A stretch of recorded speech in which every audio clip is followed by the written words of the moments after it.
saying they had intentionally boring matches. This is on nodq.com.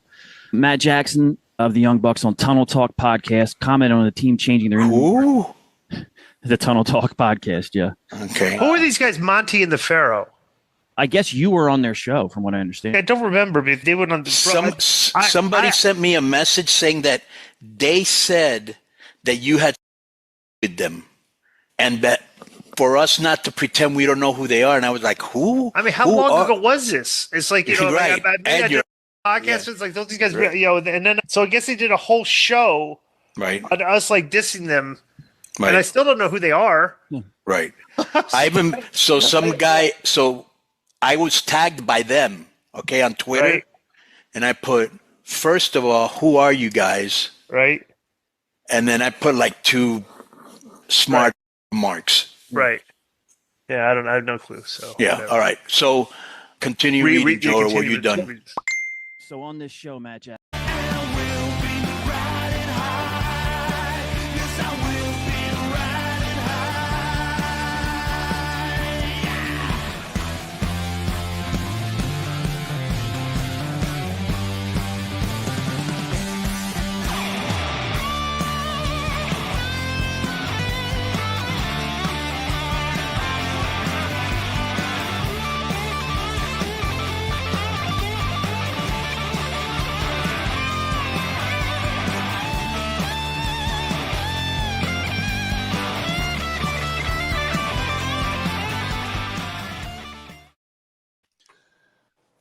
Jimmy.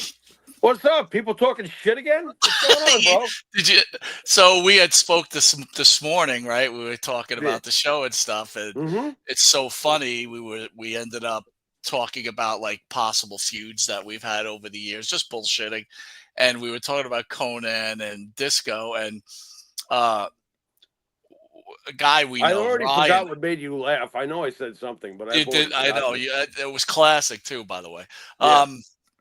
But the best part was this guy writes me, you know, friend of the show, and he's like, "What the f?" And so that's the new video that they just did. It's a video.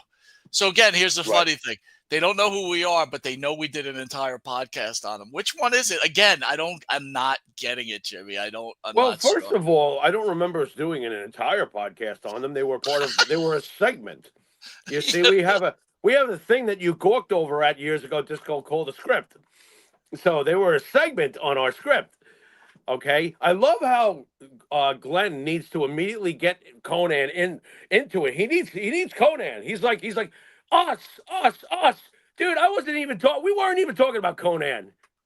This us stuff. Glenn needs there to be an us because Glenn's like, I don't remember. When was that? Oh, blah, blah, blah. What a load of horse shit. And he thinks everything, by the way, he sounds like a big fat goofball with the giggling and stuff like that. No, dude, honestly, my giggling is, old school. But I swear, and let's be honest, like if you didn't know who he was and you're just listening, it sounds like fucking Kermit the Frog. And I'm not kidding. Oh my God. He sounds like Kermit the Frog, and so does that guy. I don't know if you ever seen that guy, John Paz from 2-Man Power Trip. No, probably so not. He's on, but they both sound like fucking Kermit the Frog. Yeah. Like, and then, can you imitate Kermit? Because I'm bad at imitations. Hey ho, Kermit the Frog here. Yeah, yes. Right. So it's like that guy John Paz. He's like, hello.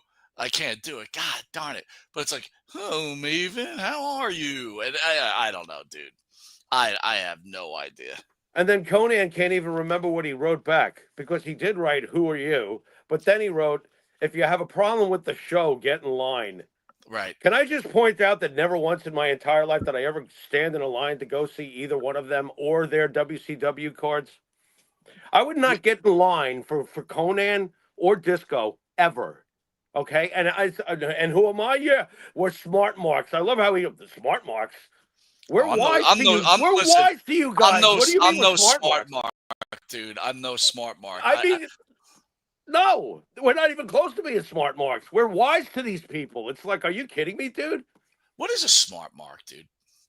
Just a wrestling term to be like we're wrestling nerds and we think we know everything about the business. So it's wrestling nerds that know behind the curtain. Yeah, just a big mouth, wrestling nerd. That's all. Whatever. I know. Since to me, since that last video, Jimmy, I've had quite a few people write me about both of them. Right.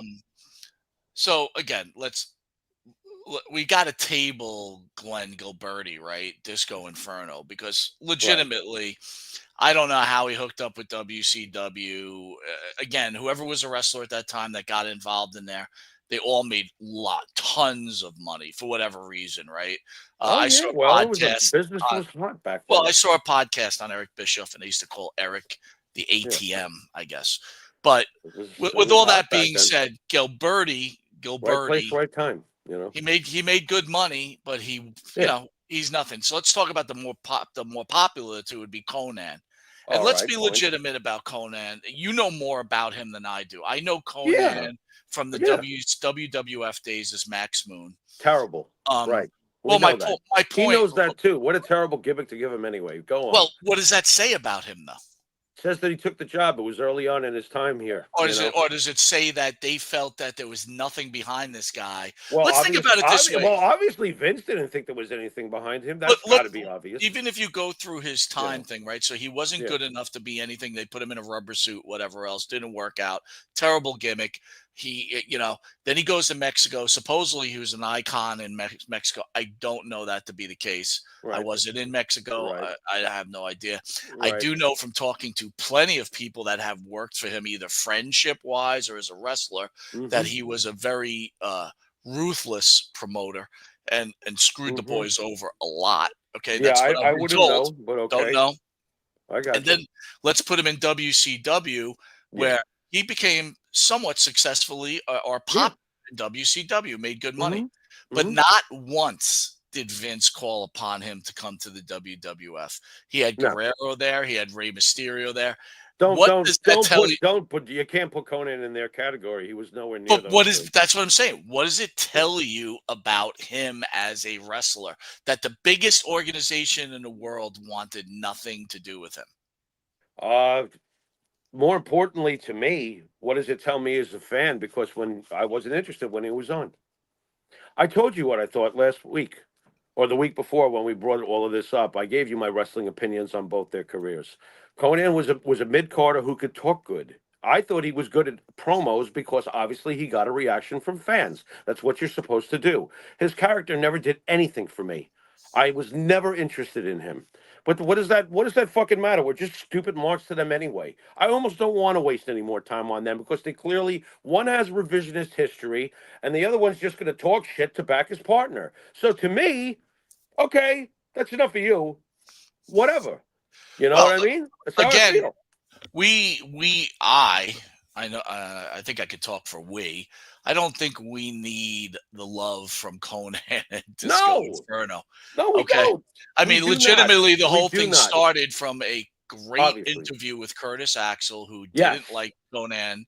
And on a legitimate question we asked, by the way. So why talk shit about us anyway? But go ahead. They threw the typical podcast shot of not knowing anybody. We already talked about that's the way it works, right? It's like, hey, I'm from WSI. I'm the kid from England. I don't even know Kevin Nash has a podcast. Right. And like, it's like Sean Oliver, who's like a godfather of Sean Oliver's the best. Right. But the point is, but these younger guys, they won't recognize him. They're like Kevin Nash and that other guy. The other guy, I would almost say that Sean Oliver in this genre could be more well known than Kevin Nash, to be honest with you. I witnessed it. I know it's a different sport, but I witnessed it when I was working in the sports card field. Dude, there are 20-year-olds out there that don't think that Ted Williams could have handled today's pitching. What? It's so preposterous that I don't know whether to vomit or laugh. It's so preposterous that they think that the human species has changed so much in the last 100 years that grown men back in the day of their day, the best of the best couldn't handle. Have you seen some of the athletes today? Have you seen some of the way, are you serious? Look, get out of here. That will go on forever and ever and ever, no matter what you do. I mean, if you're a wrestling fan, do you think that a Rey Mysterio would have, wrestled in San Martino's era, or could San Martino get over in today? I mean, if we just stick it. By the way, do you really think these extreme wrestlers could have handled like a seriously angry Wahoo McDaniel or Johnny Valentine, Greg Valentine? Well, No. I think that all answers itself, dude. The reason these people do this extreme type of wrestling is because they couldn't make it as a wrestler. So what do? You throw yourself off of balconies. You throw yourself through 3 tables. Look, let's be honest here, okay? Again, not a fan of Tommy Dreamer, okay? Tommy Dreamer was not a good wrestler. He had no mic skills. He just happened to land in a fucking place where the promoter liked him. Okay, let's always remember, if the promoter wanted us to be world champion, we could be world champion. I mean, it's that fucking simple, right? RJ Hudson wrote me during the week and said, pretty much that's pretty brilliant, by the way. RJ was like, what, you want to, he was actually referring, I do believe, to Conan and Disco. God forbid that us fans have a real opinion. The only wars you ever won were backstage by the guy with the pen and the paper. Yeah. So to me, I think that was RJ who said that. That was a great fucking comment. Well, call it like it doesn't is. mean they're not tough guys in real life. That's not what we're saying. But when you're in this line of business, I can't tell you if they were tough guys or not. But I will tell you this: I have no idea. is that they were fortunate enough to have a job where they worked. They worked 10 minutes a night and made $1 million or whatever Conan made. During that time period, they made great money. And again, this wasn't about Conan. This was Glenn Gilberti bringing up a legitimate question we asked to Curtis Axel going back to his feud years back with Conan. It was a legitimate question, and Glenn had to throw out there, who the hell are these guys? So, of course, we're people. We're going to defend ourselves. Yeah, you were on our show, you fucking idiot. Before you fucking did your podcast, Mr. Kermit. Well, hi ho. Well, you noticed too when we mentioned that he smoked weed with you and Bart, right? They blacked that out when they said I know. It, right? They blacked it out. Right, because they don't want anyone to know they smoke weed. I Can't cancel culture anybody? Well, they're canceling themselves, dude. I mean, I don't know. Well, you know me. If you're cancel culturing weed, what are you doing? Well, I kind of figured it out early. Come on already. I figured it out early. Probably Gilberti has a job as a janitor somewhere, and they probably drug test. So he doesn't want anyone to know. I get it. I mean, by the way, guys, we're going old school again, right? It's the holiday season, so I'm shooting from the Monte Cave, and Jimmy, as always, is in the Wahoo Saloon. Look, dude, honestly, you know what? I don't watch Keeping It 100. I don't really listen. When again, I don't know where they find these fucking co-hosts either. Honestly, that guy looks like he's fucking homeless. That's another guy. The co-host looks like he's fucking homeless, dude. It's like, where do they get these guys? Can you get like? I don't have a picture. I'm still confused that they feel the need to even have one, but whatever. Well, because 2 monkeys can't run a circus, dude. You need a fucking ringmaster, right? Remember called the ringmaster? But it's safe to say they certainly did not call Mauro Ranallo in to be that mediator. So well, again, when you run a cheap circus, you got to get some kind of like half, homeless guy from behind Wendy's. Dude, the guy. I mean, we had pictures of him last week. Like. The dude, look, the dude. All right, first of all, the dude definitely looks like he's not married. He doesn't have whatever, dude. I laugh at some of these people. So I don't know where these wrestlers find these guys, but find a better host. You know what I mean? What about late Toilette guy? Fucking, please. What was that? I'm like, wow. So he got Chris Masters to do a show with him now too. Okay. Chris Masters, Mr. Engaging, so engaging. His master another engage. His master lock hurt. I don't know what you're talking about. He's another guy. It's like, hey, buddy, you're 48 years old. Cut your hair, please. Enough already with this shit. Leave his hair alone. Now he has great hair. Stop it. It's great hair. Oh man, he had a full back BC, but you notice, Kevin Nash obviously had a great business mind because look at his co-host compared to these other guys. Here you got Sean Oliver. Dressed to the fucking nines, speaks intelligently. I agree with that. Understands the world. No, I agree. And meanwhile, you got Ted DiBiase and Jake the Snake with some crackhead who has a fucking degree in something. I have a degree in biological sciences. But meanwhile, I look like I haven't ever been laid, and I'm in my basement. And then you got this guy on Keeping It Real 100. Conan looks like he's half dead, by the way. Just being honest with you, the dude looks like he's a corpse, and his co-host looks like whatever. Anyway, you know what, man? Doesn't matter. I just thought it was funny. All right, whatever. Yeah, you know what I'm saying? this has been a very, very entertaining segment. It wasn't the whole show. Go on. So moving on from Please, one, by all means. moving on from one to the other. Man, you don't really like talking bad about Conan. I could tell. You know, you kind of like the guy. I think you like the guy. Because I think it's a waste of time with him. I know what his reaction is going to be. It's just he's just going to continue to throw, like, you know, and you'll probably love every second of it. Champagne bottles? Like champagne bottles? Well, that I don't even know what that was. A Happy New Year thing underneath. You thought it was a penis.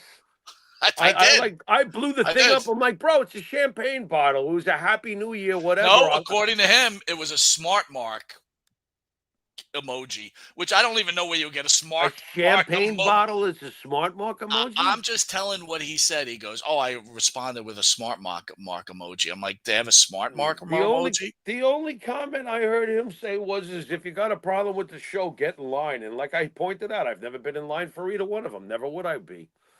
So whatever.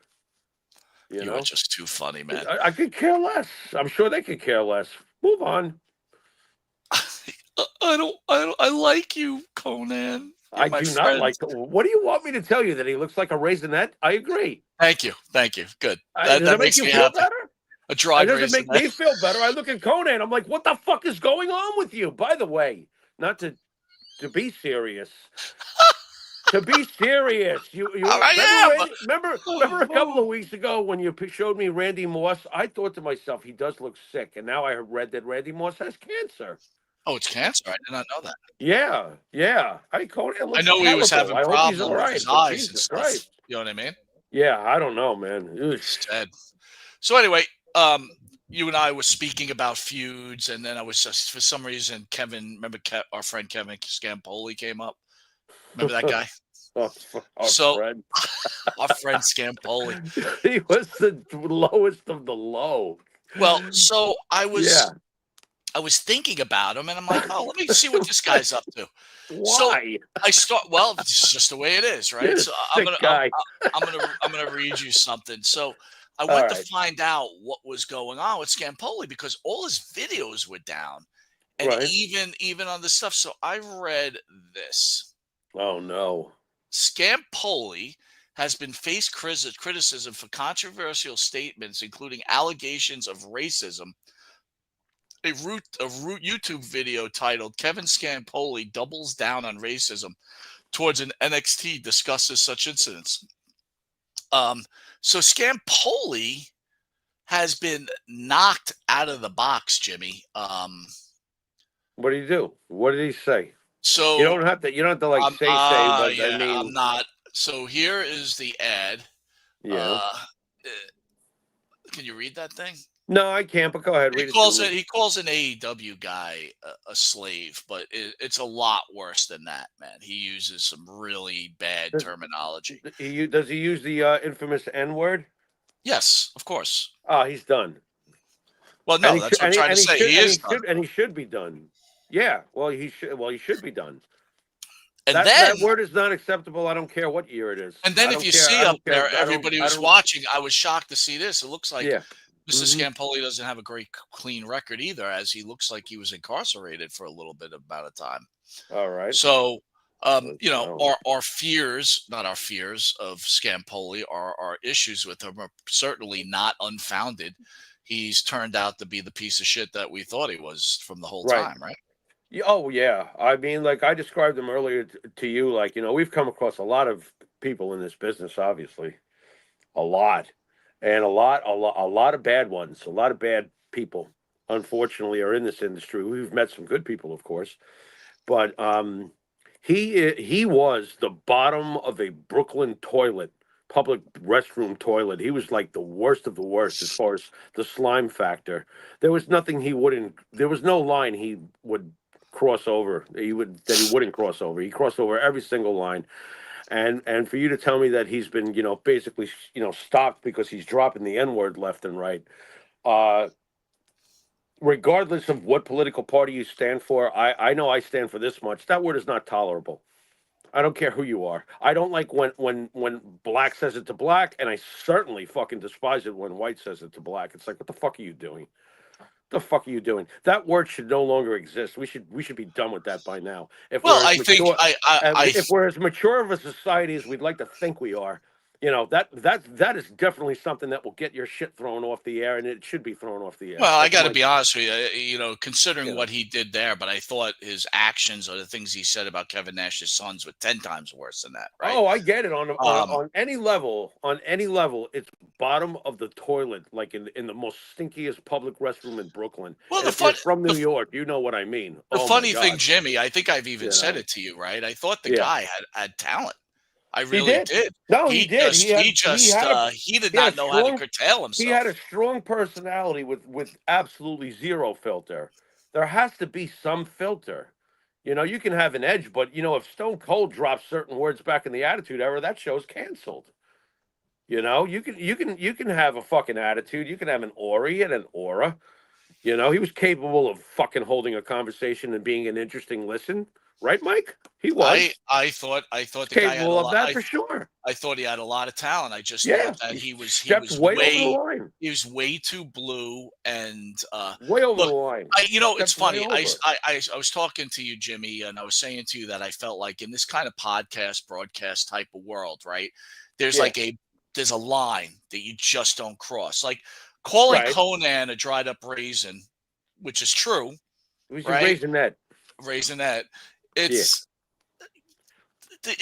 in the realm of the field, the battlefield. It was like an old box of raisinettes you find like in from a 1987 abandoned warehouse. My point is when you start talking about someone's son who he just lost. Oh, that's just fucking as wrong as it gets. Or you start getting racist like he was. Oh, look, dude, we knew in the beginning that he just was not a good person. And I'll be honest with you. No, you can tell right away. Even at my age, you know as well as I did, I wanted to box him. He made it impossible to make that all happen because if he would have stayed within the boundaries, we could have jousted. I get it. It would have happened. I would have boxed him, and I would have fucked him up. I know you would have fucked him up, but I would have rather it had been like a fight. I would have been like, nope, you're gonna fight him. You know what I mean? Because the second you get a hold of him, he's in so much goddamn trouble. But here's the funny. This is what I was thinking. With all this talk, and I'm younger, and I'm this, and I'm that. Dude, you're fucking you remember? But I was thinking. I was thinking to myself when he was training. Right, I'm training. Oh, come and he was talking about how fat I was, and I thought to myself like. Don't you understand? I'm just going to lay on you in a boxing match. I'm not even going to throw punches the first round. You won't round. have to. You just have to come forward and use just lay on him. Push him into a corner and just fucking hit him once in the face. That's it. It's over. I was not a second concerned, even after all my health problems. I was not worried one iota. And I swear I wish it would have happened because I wanted to fuck that dude up, man. Well, you know what? It's over with, and he got what he deserved, so whatever. I feel bad. He's another big whatever. I feel bad for his partner, though. What is his partner doing with himself? What do you mean? That's his problem. Remember the tube guy? That guy? What's he doing with himself? I do a good job of forgetting things that I don't like. I didn't even remember that until just now. Thanks a lot for reminding me of fucking, the hell was that guy's name? You know what, dude? The best part of it is I always remember this. So at that point, we had tried that move, right? Without mentioning names, of bringing someone on the show maybe for a more well-rounded appearance, right? And you took a little hiatus for a bit. Yeah. And remember when I sang to you the Ballad of John and Yoko, and you were like confused? Do you remember that? Yeah, that's right. Yeah, but here's the thing. I remember when I was talking, me and that other person were talking. Scampoli was having a field day, right? He was like, "This is awful," right? Right. But then when you came back, all of a sudden he said, "Well, wait a minute. There's There's now hold something on. there. Yeah, There's is something there. And then Yeah, all he of a sudden I knew. was He like, knew. Too. all of We'll a give sudden him he's that like, much. oh, I get it now. You know what I'm saying? Which I he thought kind was of knew funny. right away. Yeah, he was a little confused. You know. All right. Well, anyway, Kevin Scampoli, wish you only the best, buddy. Hopefully you don't get run over by a car, dude. Hey, I heard that other person's stuck in a Brooklyn toilet too, by the way. But go on. Who's that? Oh, that The one. other person. Please, the minute that got out of my life, I couldn't. Good Lord, man. It was like the greatest bowel movement you've ever had, right? Listen, dude, in life, you make mistakes and you recognize those mistakes, and that one was maybe one of the worst of my That must have been a very satisfying shit to No, get that dude, one out. it wasn't, dude. It was like, my God, I couldn't have been that fucking stupid. Yeah, that was like 4 trips to the bathroom and fucking intestinal crampage. I got you. Jimmy Carter, President Jimmy Carter of the United States, Wow. and the winner of the 2002 Nobel Peace Prize, died peacefully on December 29th at his home in Plains, Georgia, surrounded by his family. He was 100, the longest living president in history. Jimmy, before you talk about Jimmy Carter, I want to say this. So you and I are on the right. We're Republicans. Mm-hmm. When Jimmy Carter passed, I thought to myself, and then this is all yours. Wasn't a very good president. Was maybe one of the worst presidents of all time, but a damn good human being and a peacekeeper of the world. And speaking to some friends I have that are Republicans, some disappointed me because they had nothing good to say about President Carter, which made me again feel bad about society when you can't recognize some of the good. Some of the good. There's a lot of dude. Just because he wasn't. I'm trying to meet them halfway with their, he was a Democrat, so he must have been right across the board total shit, and that's not the case. But continue. Just because he wasn't a great president, he was a great leader. He was a great person. He's a great person. Yeah. And a great businessman, a great father, a great husband, a great friend, and a great American. And I sometimes I feel ashamed when people can't put their Republican, Democrat bullshit on the side. On both sides, yes. Agreed. I'm not going to name the person's name, but one person said to me, "Oh, I know someone that knew him, and he wasn't a nice person." I'm like, maybe he had a bad day, bro. Maybe he just had a bad day. You know what I mean? I know a guy who knows a guy who knows a guy. I don't really. All right. So thoughts on Jimmy Carter? Well, here's the truth about Jimmy Carter as far as what I remember historically, because I remember it all very well. We were coming off of Watergate, and we were coming off of Gerald Ford being inserted into the White House, and Gerald Ford was like kind of just there. The country was really limping at the time. Vietnam is being finished up, thank God, at that point. But we're kind of in tatters.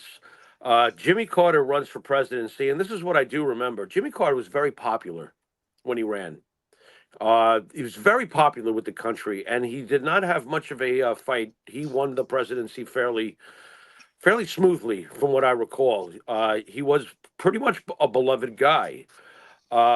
His downfall during his presidency came with the Iranian hostage situation.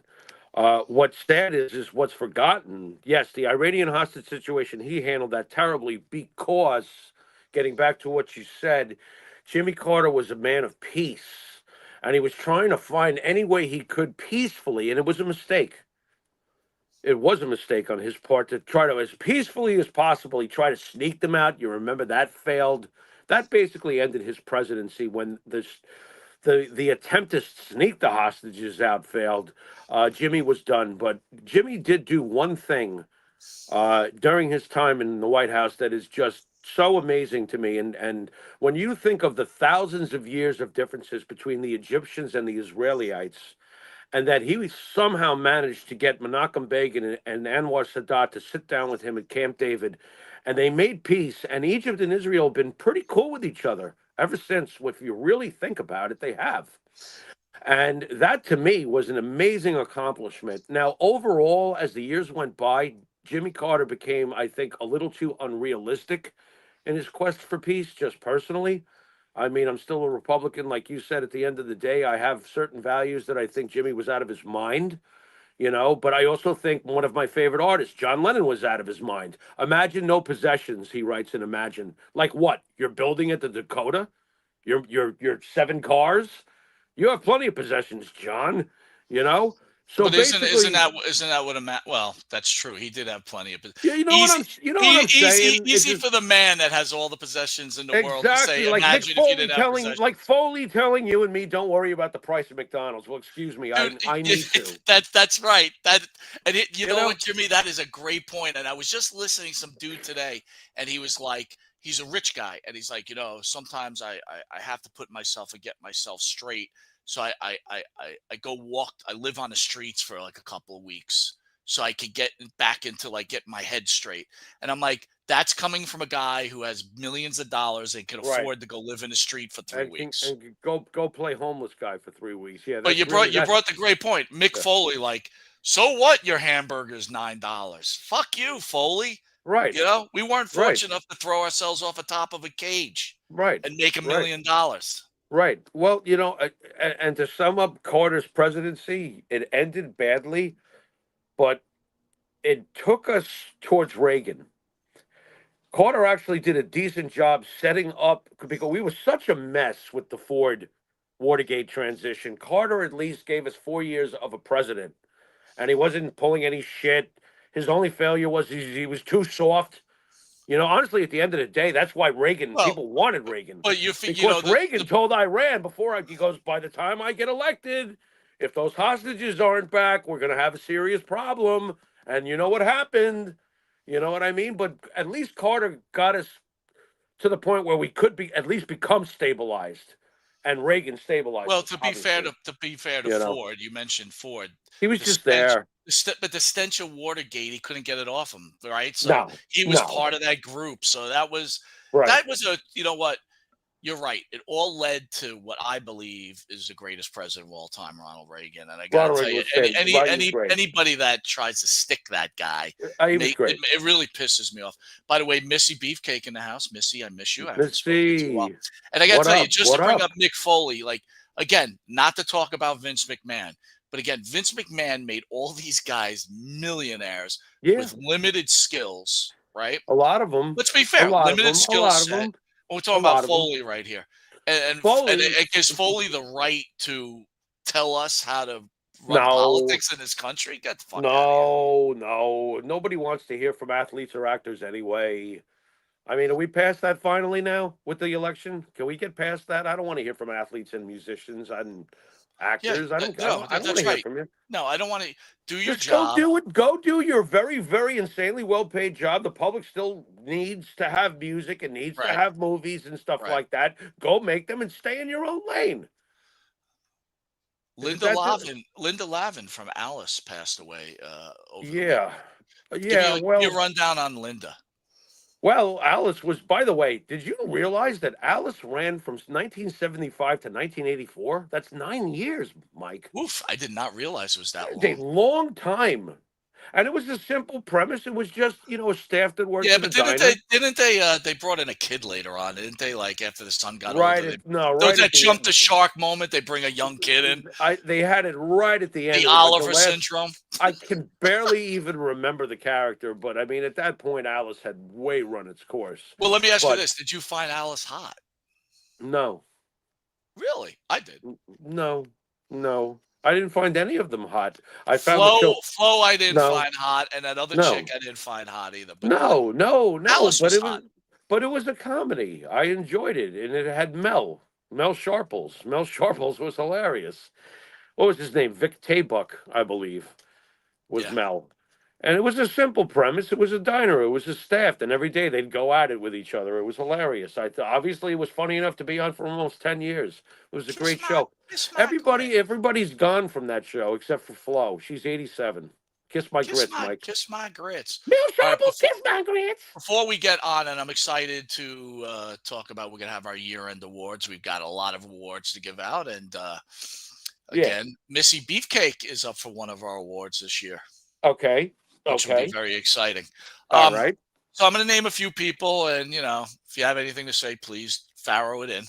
Right. Actor Dame Maggie Smith, age 89, renowned British actress or actor, celebrated for her roles in Harry Potter, Okay. Downtown Abbey. All right. James Earl Jones at 93, the voice of Darth Vader. James Earl Jones rules. Have you ever seen the outtakes, Mike, of David Prowse, who was in the costume delivering, "You are part of the Rebel Alliance and a traitor. Take him away." Have you ever heard it? No. It is no wonder. It is no wonder that George Lucas, because they were reviewing the film, they had made the whole film, and David had said all the lines during the making of the film. And they're watching back the final cut of Star Wars, and George Lucas is just like, "Man, our guy cannot sound like this. We need a voice. We've got to go find a voice." And they found James Earl Jones. And David Prowse told the story, because I was a nerd big time for science fiction shit, especially back in the 90s. And David Prowse told the story of how it's opening night, and he's got his family there. He's in his tuxedo, and here comes his first line, and it's fucking James Earl Jones. And he's like, "What the fuck?" They didn't even tell him. That's funny. That is funny. I wonder how much James Earl Jones made for that, by the way. I don't know, but James Earl Jones wound up having a great career, obviously. He was a great actor. He was just great. Liam Payne of globally successful boy band One Direction passed away. I think he threw himself out of a window. Wow. Shannon Doherty, age 53, American actress, recognized for her roles in the popular series Charmed and Beverly Hills. That was pretty shocking. I'll go with that. That was pretty shocking. That's too young. David Soul, 80, American British actor, singer, fame portraying Detective Hutch in the TV series Starsky and Hutch. All right, Mr. Musician, what is the great David Soul song? I don't know. I don't remember. What was it? I don't know. I was fucking asking you. I don't remember if anyone knows out there, give me that David Soul song. But I will say that David Soul, I remember even more for being in Salem's Lot. Dude, I was just going to say that to you. I was going to say that to you. That was a great movie. How creepy was Salem's Lot, dude? Salem's Lot, and it was a made-for-television movie, by the way, Mike. It wasn't released to the theaters. It was a made-for-TV. B40 came up and Maria Davis came up too. Don't give up on us, baby. Don't give up on us, baby. Oh my God, that's David Soul. That's David Soul, dude. Wow. Thank you, guys. Wow. Makes me sad. B40 rocking it. Wow. Maria, nice follow-up, First Lady. Quincy Jones, age 91, legendary American recorder, musician, composer, produced Michael Jackson Thriller. What number is Michael Jackson Thriller on the U.S. charts of all time? Do you Probably, I would assume number one, I would think. Shelley Duvall, age 74, American actress, The Shining and Popeye. You could catch our tribute to Shelley Duvall where Jimmy Farrow really does some mean stuff about Shelley Duvall on that, so you don't want to miss that. What are you talking about? I gave her nothing but props, especially what she got put through in The Shining. I mean, Stanley Kubrick tortured her to get that fear out of her. I know. Donald Sutherland, 89, Canadian actor, prolific career known for the roles in MASH, Invasion of Body Snatchers, The Hunger Games. We spoke about Wendy Richter about Donald Sutherland on her interview with us. Jimmy Carter, we just mentioned, age 100. Yeah. Let me see what else we got here. Too many people, man. Yeesh. Rob Burrow, age 42, former English rugby player, lead of the Rhinos. Don't know him. So no. He had You ever watch rugby, by the way, Mike? You know what? I always thought we would be pretty good at rugby, dude. Dude, that would never be good at rugby. Rugby is like they're just a bunch of killers. If you watch rugby from overseas, oh my God, these guys are insane. All right, wrestlers has passed. You want to chime in on them, Pharaoh? What do you got? Sid Vicious. Oddly enough, I saw him right before he passed away. One of the all-time great villains. I don't have any idea why he's not in the Hall of Fame. He should be, right, Mike? He's a Hall of Famer. Oh, no doubt. And you know what? His career in WCW, WWF Yeah. Didn't he start his career again? I'm no wrestling genius. Was I think in UWF or Mid South as Lord Humongous, right? He'd been through a lot of play. Dude, he came through ECW. He was fucking great in ECW. They went crazy when Sid showed up. Kevin Sullivan, the Taskmaster, passed away at age 74. That one hits a little closer to home, right, Mike? Oh, again, Yeah. that's a guy who should be in the Hall of Fame as not just a wrestler, but as a booker, I think, right? Total genius. Nobody like him. One of a kind. Amazing how big he played considering his physical stature. He's still a thick man, don't get me wrong, but my God, he played so big. The Wild Samoans, Jimmy. Both of them, no less. Yeah, there goes a piece of our childhood, right? I mean, what can you say about the Samoans? The Samoans is where it all starts, way back for me, pretty much. Ole Anderson, the founder of the Four Horsemen. You know what I regret? He probably would have been a great interview for Monte the Pharaoh if we caught him all cranky and stuff. He would have been unbelievable. I got to tell you, Dark Side of the Ring, who, like I said, I thought was losing its flair in season 4 a little bit until they had main subjects like Missy Beefcake and Monte the Pharaoh on it. Then I was happy. But of course.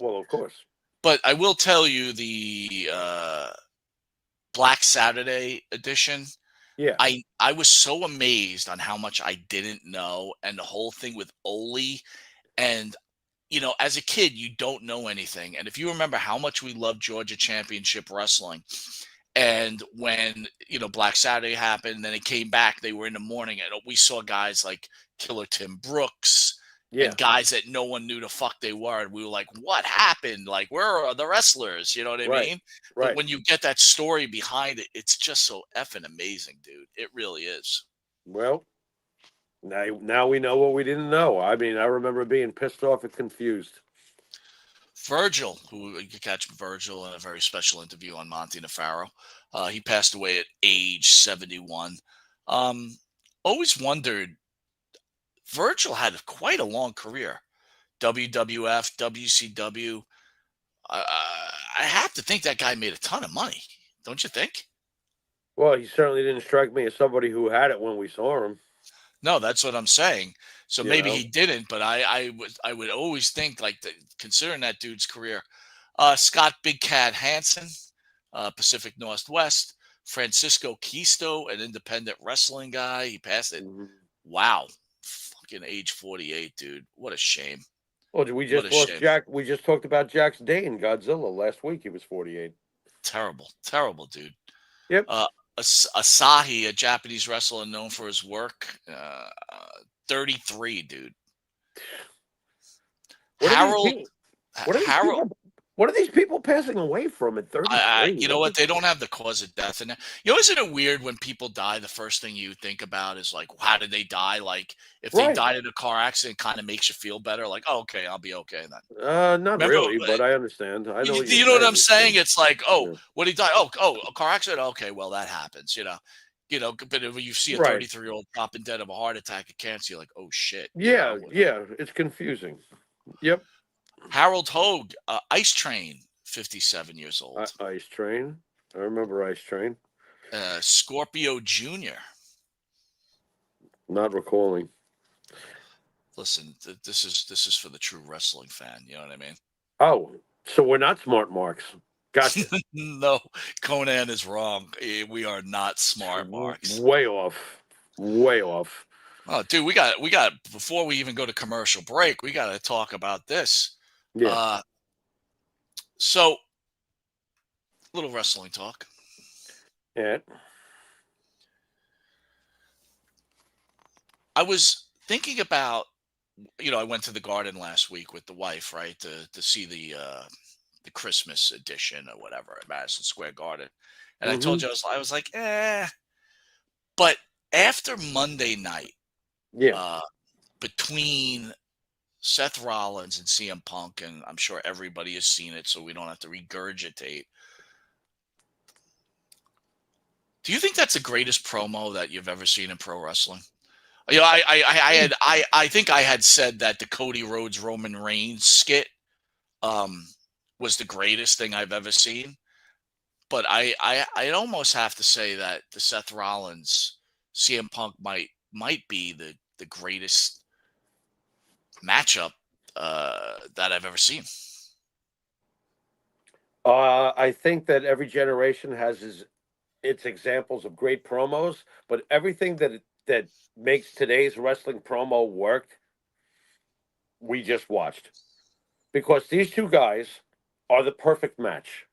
There's a lot of things that have to go right for you to have what you just so accurately commented on. Is it one of the greatest promos ever? Yeah, it is. Where does it sit? Up for debate. They are the perfect matchup. They genuinely, the storyline has done the ultimate perfection of combining old school with the Attitude Era, with the realism that we love so much. There's so much realism based on this feud. And the personalities are both so colorful. And they've always both been booked as main event, big time guys. This is a dream, what's happening right now. It is one of the greatest promos ever. However, I will shoot a little bit and go, I do not agree with what you put, where it's like, Seth Rollins dominates CM Punk. We don't have to get into it, or we can. To me, they both won. No, oh my so God, what a great promo. We can get into it because they both won. It was fantastic. Let's be honest here. Yeah. Jimmy, you're on the left side. You are a CM Punk guy. Why do I get to be on the left side? What are we, politics now? Because CM Punk's a rebel? You're on my left on the screen. That's what I mean. Oh, well, you're right about that. Wait a minute. You're on my left? How can you be on my... you're on my left. I'm looking at you're on my left. I know. I got you.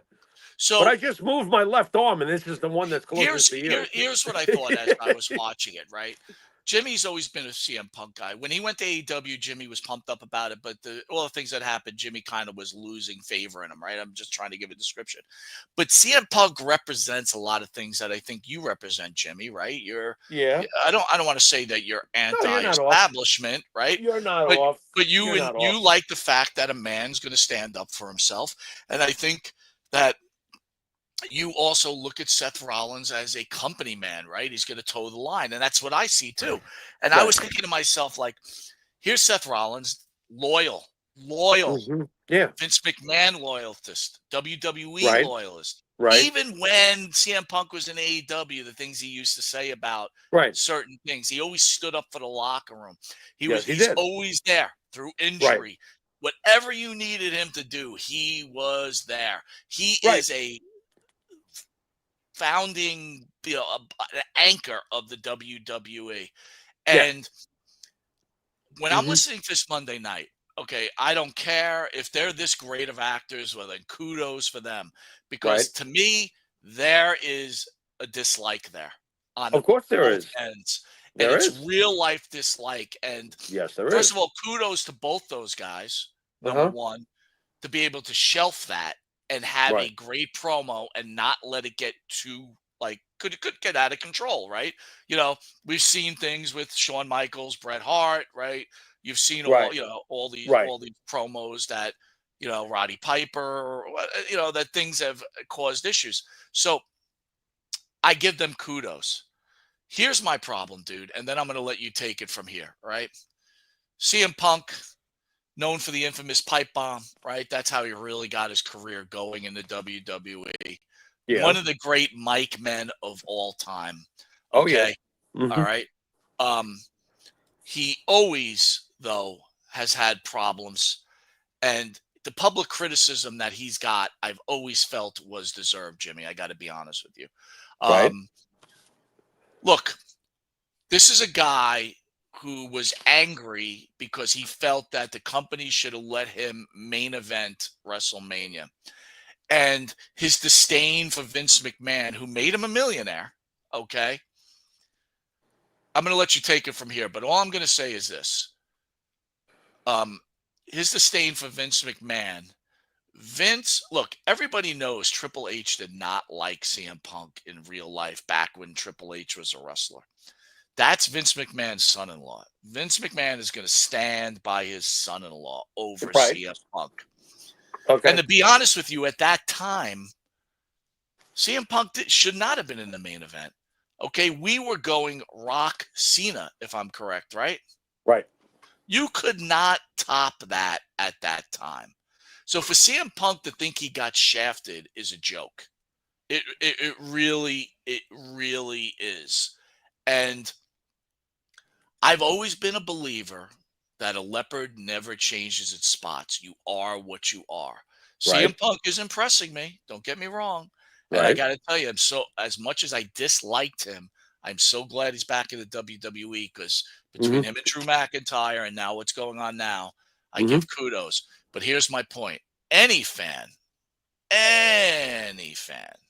that stands by a guy who says shit on your company for such a long time against a guy who has given you 10 years of nothing but great wrestling, great storylines, and everything else still shocks me this day. And like I had said to you, and it's all yours after this, I don't think anyone can knock CM Punk off this perch. I don't even think the great Roman Reigns can stop him at this point. And I don't know what they're going to do, but I got to tell you what, I really hope, I will say this before you it's your time now. If it gets real, understand this. Seth Rollins will take CM Punk to deep waters that CM Punk can't handle. He in a wrestling format. CM Punk is not at the level of a Seth Rollins, and Seth Rollins will crush him if he really tries to blow him up. So I'm hoping for CM Punk's career and his character that he doesn't get stupid. But anyway, Jimmy, go ahead. It's all yours. Okay. It's, first of all, it's a lot easier to be a company guy if you're getting along with your boss. I don't care where you work. It's a lot easier. CM Punk obviously didn't like Vince McMahon, didn't like Triple H, and vice versa. They always liked Seth. Seth is their boy. Seth is treated well. Seth has always been treated well. Seth has never been truly challenged by creative. Creative likes him. So there's that. That is just a human thing. I have always agreed with CM Punk. You say that he wasn't main event worthy, and I understand why he feels he was. I agree with him. You're a champion for 434 days. I feel like a broken record, and this is the longest reign since Hogan. You are working constantly. By the way, who worked Christmas night that you went, by the way, when everybody else was taking off? CM Punk worked that night. CM Punk has always worked. And yes, it's my time now. CM Punk has always worked. All right. Seth Rollins is fucking great. As far as this is a match, I'm going to root for CM Punk. It doesn't make me really care two shits about which way either one took the fork in the road. In the end, they both chose the right fork for them. And they are having an incredible program, and no one's going to get stupid during the match. No one. They are going to laugh all the way to the bank and do it respectfully and have a killer match. And I don't think it's the last one. I think this is the beginning of at least a trilogy. We're going to be looking at something legendary. Punk will be able to wrestle with a guy that is on his level, because Seth Rollins is above everybody, in my opinion, outside of like a Shawn Michaels, because he is today's Shawn Michaels in the WWE and has been, like you said, the reliable, serviceable hand. I think they're both fucking great. And I think what's happening right now is awesome. CM Punk took the right path that worked for him. Was it bumpy? Yeah. Did he deserve to get some criticism for not being a team player? Sure. I get it. Seth Rollins has had it easy in the WWE because Vince has always loved him, and he should. The same way he probably should have loved Punk, because no one ever forgot about Punk. And that's why you're like, oh my God, can anybody ever topple this? No. No one can, Mike. No one's ever had this reaction. He is the closest, and I think I know why. Growing up, we loved Hogan, but Hogan was a superhero. Correct? Superhero. It was almost like, my God, the only thing that's missing is a cape when it came to his character. He's the American dream superhero. Sorry, Dusty, but he was. He was the American hero, a superhero. Okay? Stone Cold Steve Austin comes in. He's a character. One way or the other, He might be an extension of how he really is in real life, but he's still a character. CM Punk is the first guy to show up where a blue-collar fan can go, you know what? I relate to that guy. Because I do want to tell my boss, go fuck yourself. Oh, holy shit. He actually really just told his boss to go fuck himself. Wow. You know? Wow, he's going to try cage fighting? I'm going to pull for him. Oh, he's got his ass kicked? Oh, well, at least he tried. That's how I look at it when it comes to him. Has he made a lot of wrong choices? Yeah. Has it cost him money in the end? Not so sure. CM Punk is a fucking top tier, top dollar making, top merchandise selling motherfucker, and so is Seth Rollins. And what we've got right now, you know how Hogan and Savage, that reality that was mixed in? That's what we got right now, Mike. Those two guys are going to laugh their way to the bank, and I say they both are winners. You know, am I going to root for Punk? Yeah. Do I have a hard time rooting against Rollins in this particular matchup? I do. I love Seth Rollins. So this is a rough one for me.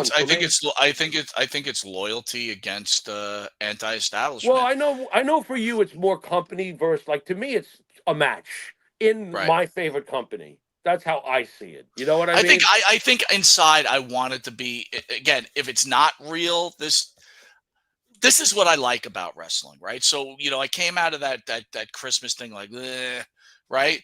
But you know what? When I see this, you just made me get a ticket. Like, you made me make this upcoming Netflix deal. Like, I've got to watch it. Remember we were talking about, like, you know what sucks about Netflix? Once you go on there, it's impossible to get off, because once you go off, you know what I mean? It's not like changing a channel. So it's like, slow. Netflix is going to be on there. But, you know, here's the better thing that's happened at WWE. Then we're going to go do our quick commercial break, and then you and I will hit the awards. I almost feel like, you know, it's Rhea and Liv is the hot, you know, and Judgment Day is the hot storyline. Everybody's loving it. But wait a minute. Here comes the New Day. Oh, fuck yeah, fuck Rhea. You know, fuck that. But it's the New Day now. Now it's Seth and this. I really feel this Netflix thing, the Bloodline's kind of taking a back seat a little bit. You know, you got Cody and Kevin Owens, right? So the Bloodline's kind of slowly been taking a back seat. I'm like, well, we'll get to that. But that's what I'm going to say. I'm going to say, so we want to go over the matches, and then we're going to take a quick commercial break. But I want to say this. I have this strange, I really think it's going to happen. I know I always say it. The Rock's coming out during that tribal chief match between Solo and Roman. And all of a sudden, all focus is going to be on the Bloodline. What do you think? What do you think of that? I agree with that. I think that'd be fantastic. You know, I know it's small for you, but there's another lovely, tasty little wrestling morsel that's happening on that debut show. Pentagon. What are they going to do with Pentagon? I'm very interested in that, Mike. I'm sorry. Did you know my favorite masked wrestler of all time is Pentagon? I'm excited. I can't wait to see what they do with him. I hope they at least give him a Nakamura thing, at least, because I don't expect them to do. Well, is he going to be another tweener? Is he going to be a face? What is he going to be? He'll probably come in as a face, and I think somehow something might involve the. Is Mysterio involved with Dominic? Is Dominic involved with Priest at all this upcoming? Yeah. So we'll go through the matches. Let me ask you what's going to happen. Give me your wrestling predictions. Sure. Scripted wrestling. Sure. Liv Morgan defending against Rhea Ripley. Got to give it to Rhea. It's time. This is the show. I disagree. This is not the show. So when's the show? WrestleMania. So what happens? Rhea's got to lose, and then it's got to be a lose, or is there like an interference DQ or something? Whatever. Well, you know, but the point of the matter is, Rhea's going to have to win the Royal Rumble to get her title shot. Listen, you're so close to WrestleMania. You take that belt off of Liv. What I'm getting, maybe what I should get at is before you start announcing these matches, what's blowing my mind about this is that this particular card is WrestleMania level. Oh yeah. That's why I'm thinking to myself, well, if you want to make your big splash, do it here. Yeah, but here's the thing. It's WrestleMania level, but it's television. I understand. No, it's not going to give you the WrestleMania deal, though. It won't give you the WrestleMania results. It's a setup for WrestleMania. Tribal Combat, the Ulafala title, Tribal Chief Roman Reigns, Solo Sikoa. You know Rock's coming out, and you know he's turning on Roman, and you're going to find out finally who the real head of the bloodline is, right? So And what? Solo's going to pin Roman. No, further. I think the bloodline will interfere. 2.0 will interfere. Here comes The Rock. They think he's going to save Roman, and they're just going to give a beat down. I'm not thinking he's going to save Roman.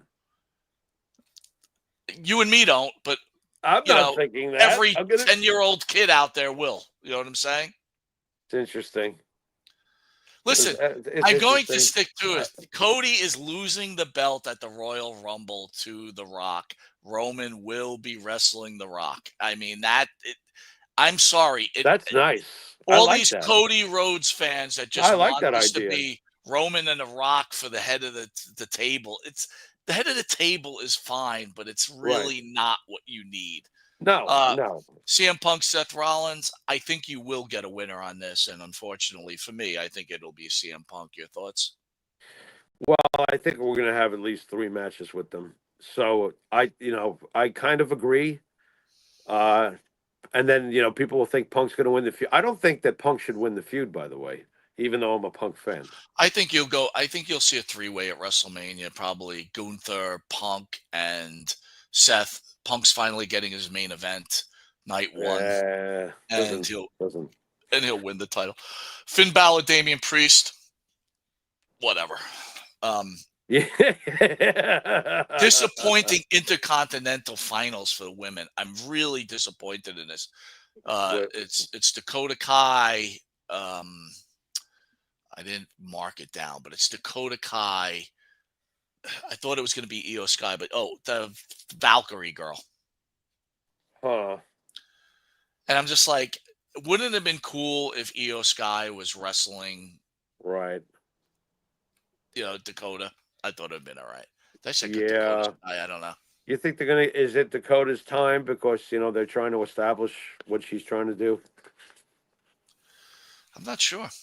I'm not sure. Valkyrie, I can't get a feel on. It's like they want to push her, but then they don't push her. They just keep pushing her.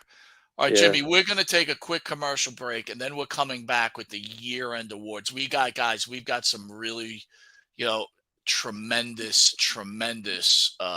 What about Cody and Kevin for the belts? Isn't that on Netflix? It's a ladder match, yeah. Yeah. What happens there? Cody drags down both belts, right? I mean, yeah, that's it. Yeah. That's it. It's probably going to be a great match, but I don't know. And then maybe Randy Orton. You're right. This is just a setup for WrestleMania. You have me wanting to subscribe to Hulu now. Thanks. I'm sorry about that, dude. I was getting all excited, and it's like, you know what though? If The Rock comes out, at least can we get a Royal Rumble feel at least? We will. You're gonna get a Royal Rumble.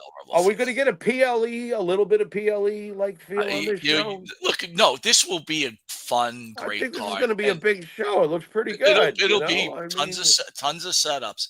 All right. But we'll be right back after commercial break where we've got, Wrestle of the Year, your basic PWI, and then we got the Monte The Pharaoh awards. Anyway, we'll go through them, but it's going to be a lot of fun. So we'll be right back, guys. Thank you for joining us on this Friday night. We love you all. We'll be back in 1 minute. Sir? Ah. Manscaped? Uh-huh. Have you tried the new equipment that's been sent? I'm afraid because it says Weed Whacker. I'm scared. Maven, Manscaped, what are you thinking about Manscaped, dude? Love it. What do you use it for? Necessity. What don't I use it for? Put it this way. The only hair I have on my entire body is these eyebrows. Yeah. That you see. These caterpillars racing to the middle of my nose. That's it. That is it. That's all I have. And that's all I want. That's the Manscaped is a must. We were talking before the show. There's nothing worse than just hair. Yeah. Right? Hair on a woman, hair on a man. It's just bad. Absolutely. And it's the one thing that the older I get, it starts growing more in unwanted areas. Absolutely. I hate it. I'm going to ask you a question. Uh-oh. Just going to go out there. Oh, boy. Go for it. You're doing a deed. Yes. Again, I don't want you to have to admit this because we, as men, we try not to admit this. But if you're going to go do the deed on a woman, would you rather have her be hairless or a little hair, racing stripe, or full retro bush? Racing stripe. Retro bush is out. Yes, thank you. Retro bush is out. Yeah. I don't mind a small, well-manicured landing strip. Every now and then, if it's completely, and I'm talking like baby's ass bald, then I start. Where is that pedophilia line? I don't want to wander into that. That's very interesting. Like I never thought about that. You're a smart dude. Holy shit. So if the landing strip is clean enough for the plane to go in smoothly, you're cool with that? If the landing strip has, like I said, well manicured, you can see both sides. It's not like blinking lights on both sides of that. I just don't. I don't want. I don't want the shrubbery going off into unwanted areas on that. Gotcha. As well. Oh, look what you found. Ooh. I got to be all honest though. Hey. The older I get, though, I don't think I can be as. I found it. Have you ever gone down there and she slowly brings down the underwear? Then what is retro? Absolutely. You're like, whoa! Wow! Yeah, I'm 46. Like it pops out. Do you like walk out or what do you do? No, I muster through. I muster up the courage to get He's through. a trooper. Yeah, he's a trooper. Got to give him an A. Not all heroes wear capes. Yeah, I hear you. Listen, I couldn't say. Well, if you have the same beliefs as Maven, does Manscaped help you? Absolutely. The weed whacker. Absolutely. What are you thinking? I'm thinking that I may have to, go in a room, close the door, and hang out with the weed whacker for a little while. Yeah, I think you're a retro guy, aren't you? I like 70s adult films, if that's what you're getting at. Yeah, there you go. Yeah, but with that, we're going to take a quick commercial break, and we'll be back with this wrestling icon, Maven. And APB, American Protection Bureau, voted #1 best on Long Island for all your security needs. Call 631-390-9050. That's 631-390-9050. APB. And we're back, Jimmy. Man, you're doing some good commercials there, Jimmy. You're pretty good at those commercials. I got to give you a little bit of credit, buddy. I am. If you didn't know, you're watching Long Island's #1 pro wrestling broadcast. Monte The Pharaoh can be seen on the Monte The Pharaoh YouTube page, Monte The Pharaoh Facebook Live page, Twitch TV. We have a audio distributor, which is Believe. That's BLEAV, where you can catch us all our audio on there. And then if you're lucky enough to live in New York, we're on cable 3 times weekly. We're over 150,000 viewers are watching us, and we have just signed an agreement with Tribe TV and Stripes TV, and where you'll get special Monte and the Pharaoh content.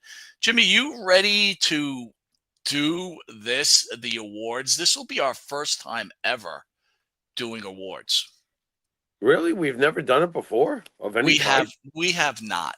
So this is the way it's going to go, Jimmy. Wow. How do you want to do it? Do you want me to announce the nominees and you to announce the winner, or me to announce the nominees and you to announce the winner? You want to go back and forth? We can do that too. I mean, okay. You know what? That's fine. So for the best male wrestler, go ahead. What do you want? Being that I'm odd, I'll take the odd numbers and you take the even numbers because I'm an oddball. How's that sound? You got it. Okay. Let's get to our first category out there, folks, for the first ever Monte and the Pharaoh annual awards. Best Male Pro Wrestler 2024. The nominees are The Ring General, Gunther, Drew McIntyre, Will Ospreay, and Cody Rhodes. Mike, who's the winner? Jimmy, let me open up my envelope here. You have envelopes. I have an envelope somewhere here. Hold on a second. Oh, God, I hope you got to reach over. I'm a little bit nervous here. I don't know who we're going to choose. Yeah, well, if you pull out Gene Okerlund, you've clearly got the wrong envelope. Go ahead. Jimmy, it says right here. What's that? And the winner for 2024, Best Male Pro Wrestler, Cody Rhodes. Wow, I don't like that. Who voted on that crap? What do you think, Jimmy? You know what we think. Cody's been champion all year. He finished his storyline. You know, he works for the biggest company in the world. And while you and I could predict everything that, has happened as far as, we knew he's not going to drop the title. He's wrestled guys that he's had great matches with, but there hasn't certainly been is he going to lose the title?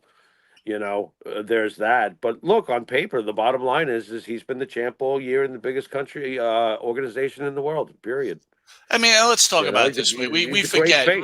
He's a great remember, face. the guy's done a really good job, and He has.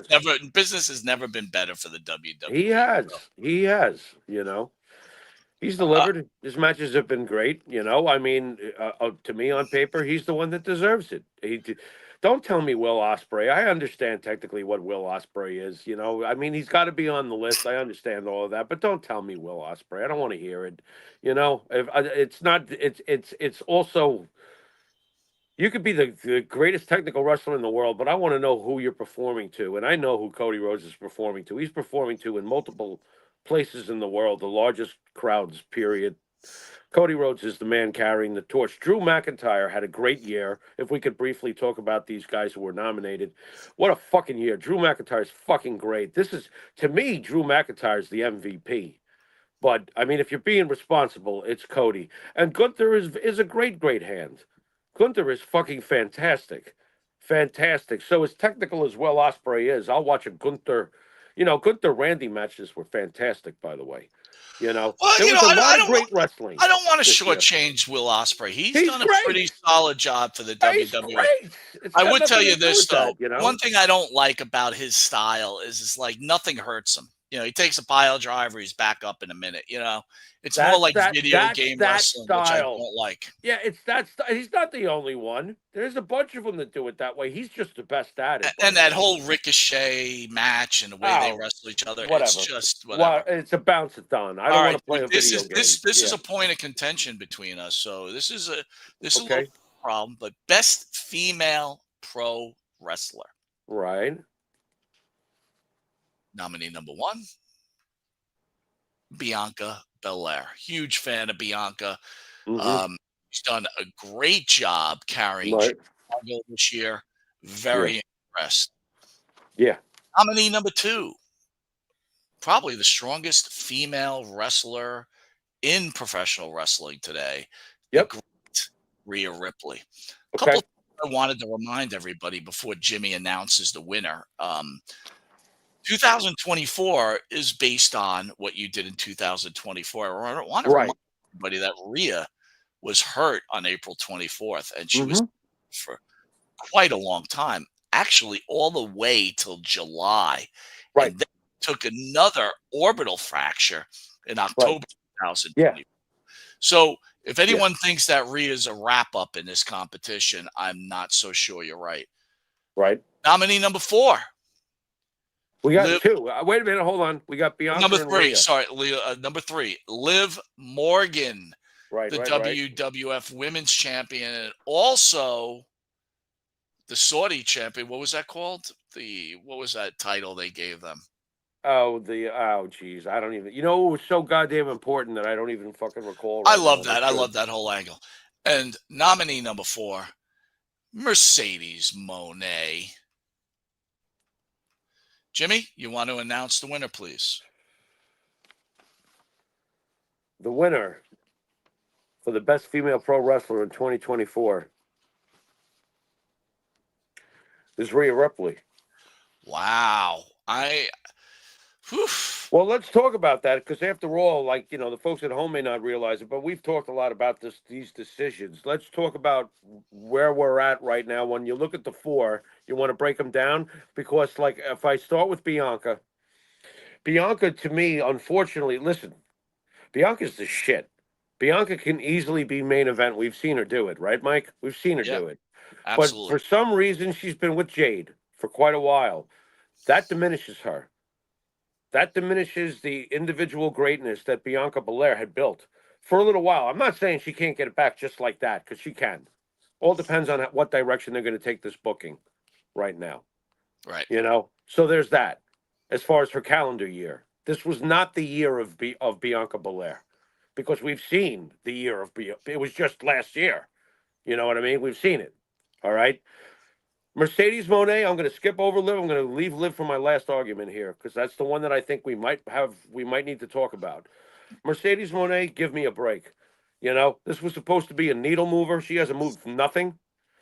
Her attitude is worse than ever. I don't give a fuck what she's making.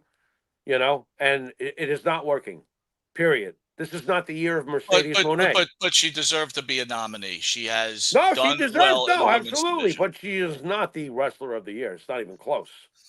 All right, let's talk about Liv Morgan then. So this is our bone of contention. So I'll share with the fans what I thought. I thought Liv had the hottest storyline in pro wrestling. Of course, on the other side of it was Rhea Ripley. She is the WWE Women's Champion. Right. Here is where I agreed with Jimmy. Right. As great as Liv Morgan is, and Jimmy doesn't necessarily feel this way. This is Monty's feelings. Mm-hmm. I think Liv Morgan's lack of ring presence, not character presence, she is not a very good wrestler. And that was seen throughout her tenure and still does as women's champion. Her matches have been awful to really bad. And that's including matches with the great Rhea Ripley. And when someone as talented as Rhea Ripley is, if you can't get a good match out of her, we've got problems, Houston. Again, Liv Morgan's character, top of the line. If I was in charge of this company, she would be my champion because she's money. Don't get me wrong. Mm-hmm. But that's where I said, you know what? Any other time, I would have said Liv should be the woman of the year, but not this year. Jimmy? Rhea's the star. Rhea's not just the greatest power women's wrestler of this generation. Rhea's already, to me, the greatest power women's wrestler of all time. You know, China did things. China was revolutionary, but China is no Rhea Ripley, and that is not a knock of any kind. Rhea Ripley is just a complete exception to the rule. There's nobody as powerful as her. There's nobody as convincing as her. The fans fucking love her. She's the star. And you're right. Liv is intertwined in her stardom with Rhea and has been during her entire run. Rhea doesn't need to be there. She's been injured, but her star is so goddamn big that when she's back, boy, is she back, by the way. I mean, she's killing everybody. She's killing everybody. I think it's Rhea's, at the end of the day. As far as Liv's in-ring work, listen, my worst, you have levels. We have levels when it comes to how we look at in-ring work. As far as I'm concerned, compared to the Bella Twins, Liv Morgan might as well be Bret Hart. Okay? Wow. So I'll say that. But do I think that Liv is, anywhere near an EO Sky? What are you, high? You know what I mean? I get it. I totally get it that you don't think Liv's over-the-top amazing character wrestling work in ring matches. I could see that. So I understand why you say that. You know what I mean? But I don't think she's a fucking Bella Twin, who are the worst. The worst. And by the way, they've even topped and made Liv's character even better with the heater with Raquel Rodriguez. They really found a home. Liv is great. For Rodriguez, though. Think about Rodriguez, who was floundering.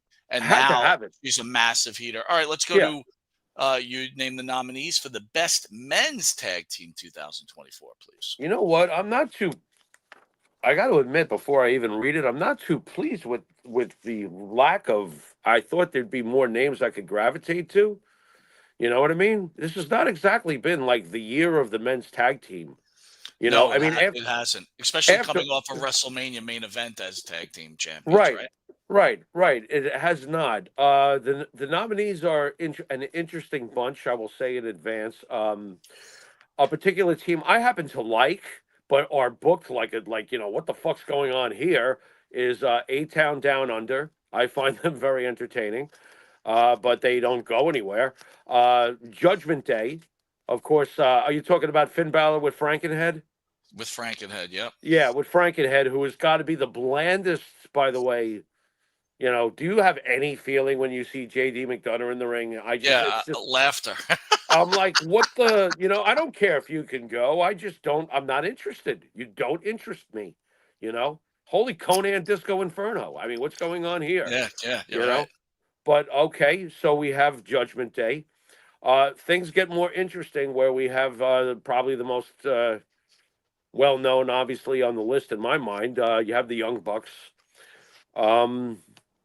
And then we've got, another interesting combo with, Bullet Club Gold with Jay White and Juice Robinson. You know, and I'm looking at the list, and I remember saying to Mike earlier, shit, man, I'd rather watch Miz and R-Truth. Oh, my God, yeah. You know, I mean, if I want to be, like, laughing and entertained for 5 to 7 minutes, you know what I mean? I'm like, wow. You know, I think of the War Raiders, but they just won, you know? I mean, what about Tommaso Ciampa and Johnny? I almost rather I don't know. I don't know about this list, Mike. We gotta think about this one for a second, you know? By the way, we got to me thinks 995 says Rhea's hot. I can't argue it. By the way, I want to get a shout out for people into the room. We got Matthew Holland, the great Missy Beefcake. Chris Lee's been making appearances lately. Chris, great to see you. Hey, what's up, mate? Don the Barber, always great. The First Lady, me think 995. I said B40, RJ Hudson. What's up, RJ? Phil DeCesare in the house. Mr. President. Let me see as I'm scrolling.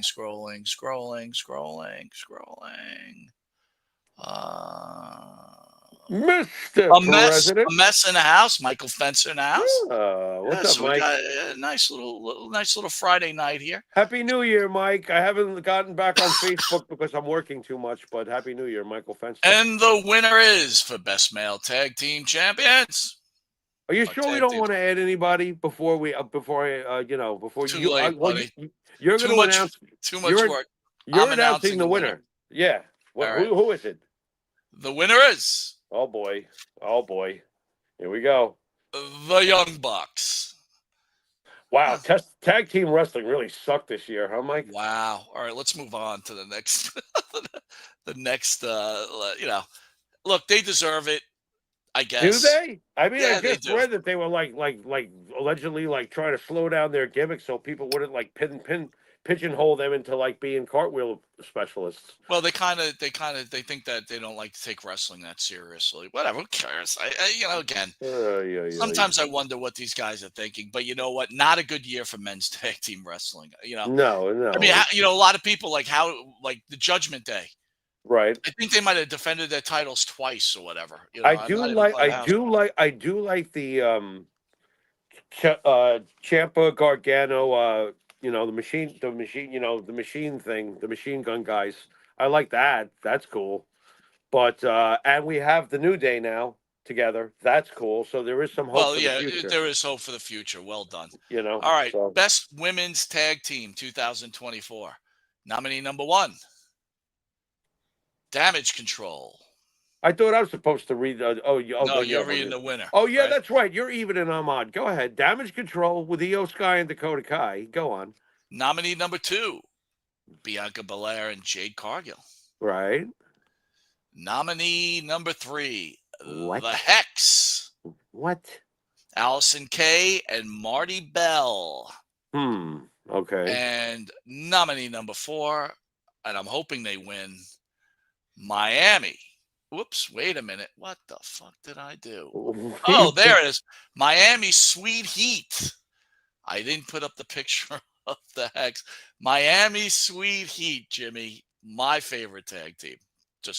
We know personally that we would both say Miami Sweet Heat. We both know that personally.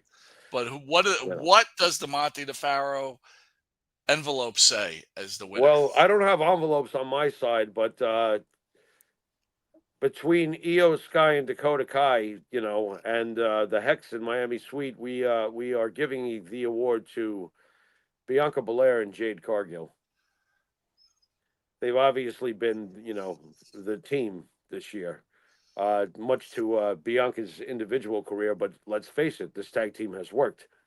You know what I'm saying? Absolutely. This tag team has worked. And you know what? We're big storyline going on right now with the car. Who's the one that turned on? Who's the one that turned on Jade? Is it Naomi so she could be tag team? Because now the tag team champions Naomi and Belair, and they get along well. So what do you think happened there?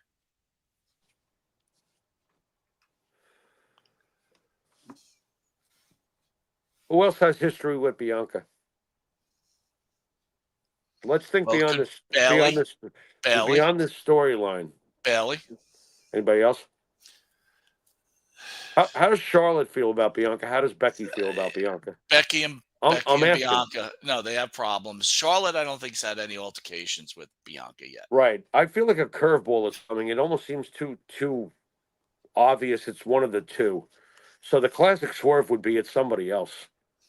After all, I did but it. Does it go over as well? Mike, I did it for The Rock. I did it for The Rock. No, it doesn't. That's what I'm saying. If it ends up being Charlotte Flair, it's like, okay. No, I don't. I don't want it to be Charlotte Flair. I would prefer that it be. It's got to be Naomi, dude. I think it is Naomi. I would prefer. How great would that be? And then she joins the bloodline. Come on. Well, man. do you have that happen afterwards? What happens afterwards? Because what do you do with that? Because she's dead. Once Bianca's back, she's fucking dead. I mean, what do you do? Well, no. Think about it this way. So Jade, they reveal that's Naomi, and then Bianca stands by Naomi because she hates Jade, and now here's that Bianca heel turn, which we've been waiting for. What if Jade stands by Naomi and they keep the belts and they fucking attack her?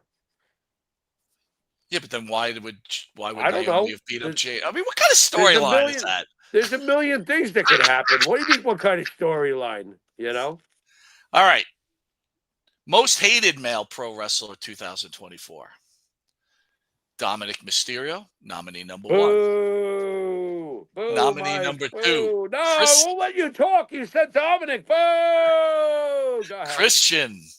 Boo. Nominee number 3. Logan Paul. Oh, that guy doesn't belong in wrestling. Ring. Nominee number 4. Austin Theory. I beat John Cena in WrestleMania. Whatever. Who's the winner, Jimmy? Oh, Jesus God.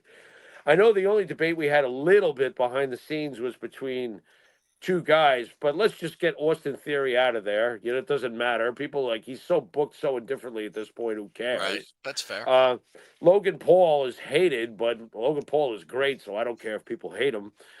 Christian's legitimately shown how nasty he can be. We never got to see that version of Christian in WWE. I wonder what that would have been like. But I will say, though, Christian does the MJF thing, and he works really blue. So, do you really think that if he worked in the WWE, it would even come nearly what he's done in AEW? Talking about people's dead parents and wives. Right. But we're on Netflix now, so how much are we going to change? I'm also interested about that. Still got sponsors, dude. Still got sponsors. I got you. So in the end, let's be obvious. The guy who's basically made it like, he can't even get a word out is the most hated wrestler in 2024, and it's very obvious. It's Dominic Mysterio. Yes.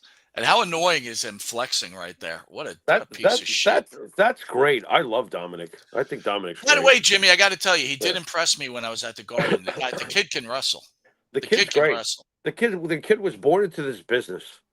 Bottom line, he knows what he's doing. That's to me like watching a very young, and then people can laugh all they want, but like watching a very young Eli Manning, like learning how to get it done. Dominic's going to grow into a full-grown man. He started off as a kid, and he was good right from the beginning. I'm sorry, I'm not going to have revisionist history here. Dominic was good right from the start, and it's just gotten better and better and better, and knows how to work a crowd and can wrestle. And I'm sorry, yeah, sure, he's got to get bigger, but I'm sure he'll figure that out. All right, most hated female pro wrestler. You want to read the nominees, please? The nominees for the most hated female pro wrestler are Bayley, Liv Morgan, I can't believe she's champ, Mara May, okay, Mariah May. Don't go off my spelling, my friend. What you said? It says Mary here. Yeah, come on, dude. It's Mariah May. No, I'm reading the script correctly. Fuck you. What if it says? What if I put dirty words in there? You'll just read the dirty words. Liv fucking Morgan is one of our nominees. Bayley, Liv Morgan, and Mary May. How'd I do? Maya May. There you go. And of course the ever so popular, most endearing man. I just can't wait to hang out with this kind of person, Mercedes Moné. So there's you got Bayley, Morgan, May, and Moné. The envelope, please. You with your envelopes. What'd you do? Take those from work? 2024's most hated female wrestler of the year. Oh, yeah. Goes to none other than. In a landslide. In a landslide, Miss Mercedes Monet. Mercedes was going to appear on the show tonight, but she's too busy counting her money that she doesn't deserve. Congratulations, you've won the award, you useless twat. Anyway. A twat, he says twat. What? What's wrong with that? Nothing. What? Wow. It's not a curse. That's not a curse word. Dude, look, she calls fans that don't agree with her. She calls them fucking bitch. I'm supposed to. Listen, she is hated though. It's like fuck off. No, seriously. You know, I don't just like the epitome of like who would want to root for that. The first lady says Snoop's cousin, Mercedes Monet. Oh well, I never understood that. Snoop. I never understood that, Maria. Then I apologize formally to Snoop. Mercedes claims that she was broke growing up, but she was a cousin of Snoop. But he couldn't throw them any money. I mean, what's that all about? Oh, leave Snoop alone. I never understood that. All right. I like number Snoop. 7, Best Male Rivalry 2024. The nominees are. Oh wow! Seth Rollins versus Cody Rhodes. Nice, great match. Great match. Yes. CM Punk, Drew McIntyre. Jesus God, yeah. Kenny Omega, Will Ospreay. Could see that. Bryan Danielson versus Zack Sabre Jr. These were all very good rivalries, man. Very intense, really good rivalries. Jimmy. What? You guys don't mention Edge and Christian? I hate you. Do you want to announce the winner, please? The best male rivalry of 2024. We haven't seen, and it went the entire calendar year basically. We haven't seen a feud like this perform so well in a long time. The winner of this category is CM Punk and Drew McIntyre. Drew McIntyre has had one of the greatest years ever. You know, it's almost, it's a distant memory at this point. Thank God, the COVID era. We're off like almost now. We're now 5 years. Mike, 2020. It's 5 years ago that COVID shit started. Wow. And to see Drew McIntyre have the kind of year that he had, and to have a program with Punk, and I think that the program itself is part of why Punk has just turned around in general as a person behind the scenes, and being more of a coach and being happy to be working for an organization where it's not about the inmates running the asylum. He gets it after all these years. He's had a turnaround. Even you've given him credit for that. This feud, everything that's right about today's wrestling, everything that's right about it was Punk and McIntyre. Fantastic stuff, Mike. Just great. Hard to argue, man. Hard to argue. That's why I said I'm glad CM Punk has came back to the WWE. Oh, yeah. Incredible feud, and now we're going to top it off with the Seth Rollins issue, right? So, right. It is. It's amazing stuff. Rollins and Punk is a dream, and I don't think they're going to disappoint either. Punk will rise to the occasion. He's dealing with one of the best in-ring wrestlers in the world, and there's real feelings there. They're gonna pull this off. They're gonna do a great job of it too. This is something to truly look forward to. All right, Jimmy, the nominees for Best Female Rivalry of 2024, please. All right.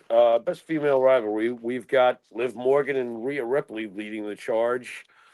Wow. This is an interesting one. People I hope they haven't forgotten about it. I know you haven't. That's for shit sure. Mm-hmm. Becky Lynch and Trish Stratus, which was great. I feel like people forgot how, that those matches started off very slow, but that final cage match was off the hook, in my opinion. I wouldn't disagree with that. We have Jamie Hayter and Toni Storm. Toni Storm had a big rise this year, obviously. Fantastic, yep. She's done a great job, and, I think it's tapering off now from what I'm hearing, but, whatever. Mercedes Moné versus Willow Nightingale.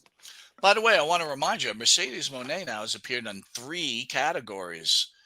Right. She's one out of 2. Mercedes seems to be doing a pretty solid job this year in 2024 for not being such a big hit with you, Jimmy, just so you know. Well, we're trying to be responsible about the list. There are other, companies out there. There's not too many of any kind of note, but we do have the AEW. Well, guys, if we would put nominees from like New Japan or TNA, Jimmy and I would be. I mean, maybe some people should be in there, but anyway.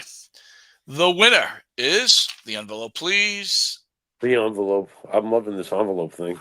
We've got the 2024 Best Female Rivalry. Liv Morgan and Rhea Ripley. Congratulations, ladies. Maybe one of the hottest women feud of all What time. do they win?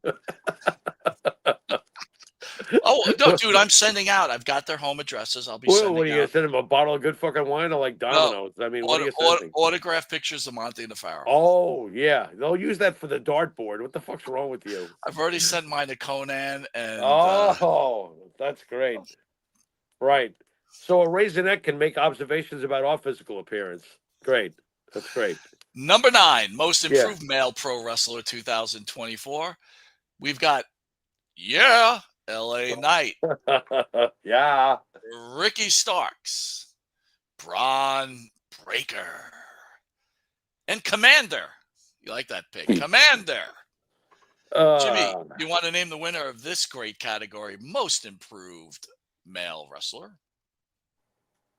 Well, I mean, if you look how he was, treated on the card in general, and he finally got something out of something, he's been over with the fans forever. It's L.A. Knight is the winner. You know? I got to tell you, kudos to that guy. He hung in there. It wasn't looking good. I heard rumors that he wasn't happy about losing his United States championship, but, again, it's just a rumor. It was a shock. I do have to imagine that some of these guys do get a little upset when they're going to lose their title. Well, that one was a shock. I mean, not to us because we predicted Nakamura, but how many people thought Nakamura would be, doing that at this point in his career? Reinventing himself, and he's cool again. And I don't know what that means for LA Knight, but I do know that it was a pretty good year for LA Knight. I mean, that's what it's about. It's about 2024. You want to name the nominees for the Most Improved Female Wrestler of 2024? Is that what yes, we sir. are? That's it. All right. We got Tiffany Stratton, Sky Blue, Mike's favorite wrestling tush. Well, we do. Chelsea Green. Big favorite of Jimmy's. Jimmy's rooting for Chelsea. He's hoping for a win. Yeah, I like Chelsea Green. And Roxanne Perez. Can Roxanne Perez make the main roster? Why not? Just asking. You're not happy with Liv's in-ring work. What do you say, McMahon? The envelope, please. This is very important. Most Improved Female Wrestler 2024. It doesn't matter who I'm rooting for. I always lose when I'm rooting. It's probably a Jet thing. I don't know. The winner. Not LA Knight, that's for sure. Yeah. Miss Tiffany Stratton. Congratulations, Tiffany. Your Monte The Pharaoh autograph photo is on its way as we speak, coming via UPS. We hope you enjoy it. You could hang out with Ludwig and, whatever. You know how many return to senders you're going to get? Now that's funny. That's good stuff right there. Oh, that's hurtful. It's hurtful, but I didn't mean a lot. Well, maybe I did. I don't know. Yeah, I think you did. All right, best male match 2024. Right. Roman Reigns versus Cody Rhodes, WrestleMania 40. Yeah. Bryan Danielson versus Will Ospreay. Right. Gunther versus Sheamus, Royal Rumble 2024. And again, people forget. That was a great match. People forget. Yeah. And then Drew McIntyre, CM Punk, Bad Blood 2024. Jimmy, you want to get the envelope for this one? I don't have any envelopes. Well, who's the winner? But there's a couple on here where it's rough. But at the end of the day, the Punk McIntyre Bad Blood is the winner. Well, let's see. I guess you're right. How did you know that? Very good. Well, they told the best storyline. They told the longest storyline, and it had the payoff at the end and everything about it. Everything about the feud was just fucking great. Bottom line. You want to name the best female match of 2024, Jimmy? You know, Reigns versus Cody Rhodes by finishing the story is the ultimate story. You know, the reality of it, dude. There was so many run-ins. It drew so much money, man. It's very hard not to make it, but we discussed it. We broke it down and we made that decision. I wouldn't argue with someone if they said that Cody Rhodes Reigns match. No, well, it's obviously the highlight of the year if you want to be technical about it. But there was so many run-ins, and I mean, it turned into like what the hell's going on? I mean, but as far as like your one-on-one great feud and great war and great matches and great finale and everything else, it's Punk McIntyre. Period. That was the feud of the year. It lasted all year. Best female match 2024, Jimmy. You want to name the nominees, please? All right. What do we got here? WrestleMania 40, Bianca Belair versus Rhea Ripley. Becky Lynch versus Trish Stratus. Again, Trish Stratus thing going on here. Night of Champions 2024. Jamie Hayter versus Toni Storm. All in 2024, obviously. Mercedes Moné versus Willow Nightingale at Final Battle. That's our nominees. I'm seeing two that are standing out at me. Let's see who the winner is. The winner is, Jimmy. It's going to be interesting. This is very nerve-wracking. I'm nervous. It looks like Becky Lynch, Trish Stratus, Night of Champions 2024. Yeah, you kind of talked me into this one. Why don't you go through why you feel that this is the one? I just thought, of all the matches, that ended up being one of the better matches of the year. I thought it was a forgotten match. I almost thought that rivalry was very good. Again, I think with some of these awards, as the year goes on, you forget about what happened in the beginning. You know what I'm saying? And that sometimes lends to be a bit of a problem. And I thought it was well deserved. I mean, did you not agree with this? And if you didn't, why? No, I didn't. I did not agree with it. The only other one that's in contention is Bianca and Rhea from WrestleMania 40. To me, that's understandable. But I can see why we went with Stratus and Lynch. I can see why we went in that direction. That's fine with me. Oh, goody! I get to read the next category, don't I? Yes, you do. Go ahead. Well, I'm an idiot for picking odd numbers because now I got to deal with like horrible moments. Okay, this category is worst interview for Monte, or I would like to sometimes change it to worst experience. How's that sound? Fair enough. For Monte and the Pharaoh in 2024, as far as interviews go. Here are the nominees, Mike. You got to read them, right? And then I got to read who won, right? Oh, you're right. Nominee number 1, Mitch Seinfeld. Mitch was in studio. The interview was awful, and really not Mitch's fault. Abe had taken a hiatus. The studio had a fill-in person, and it was just awful.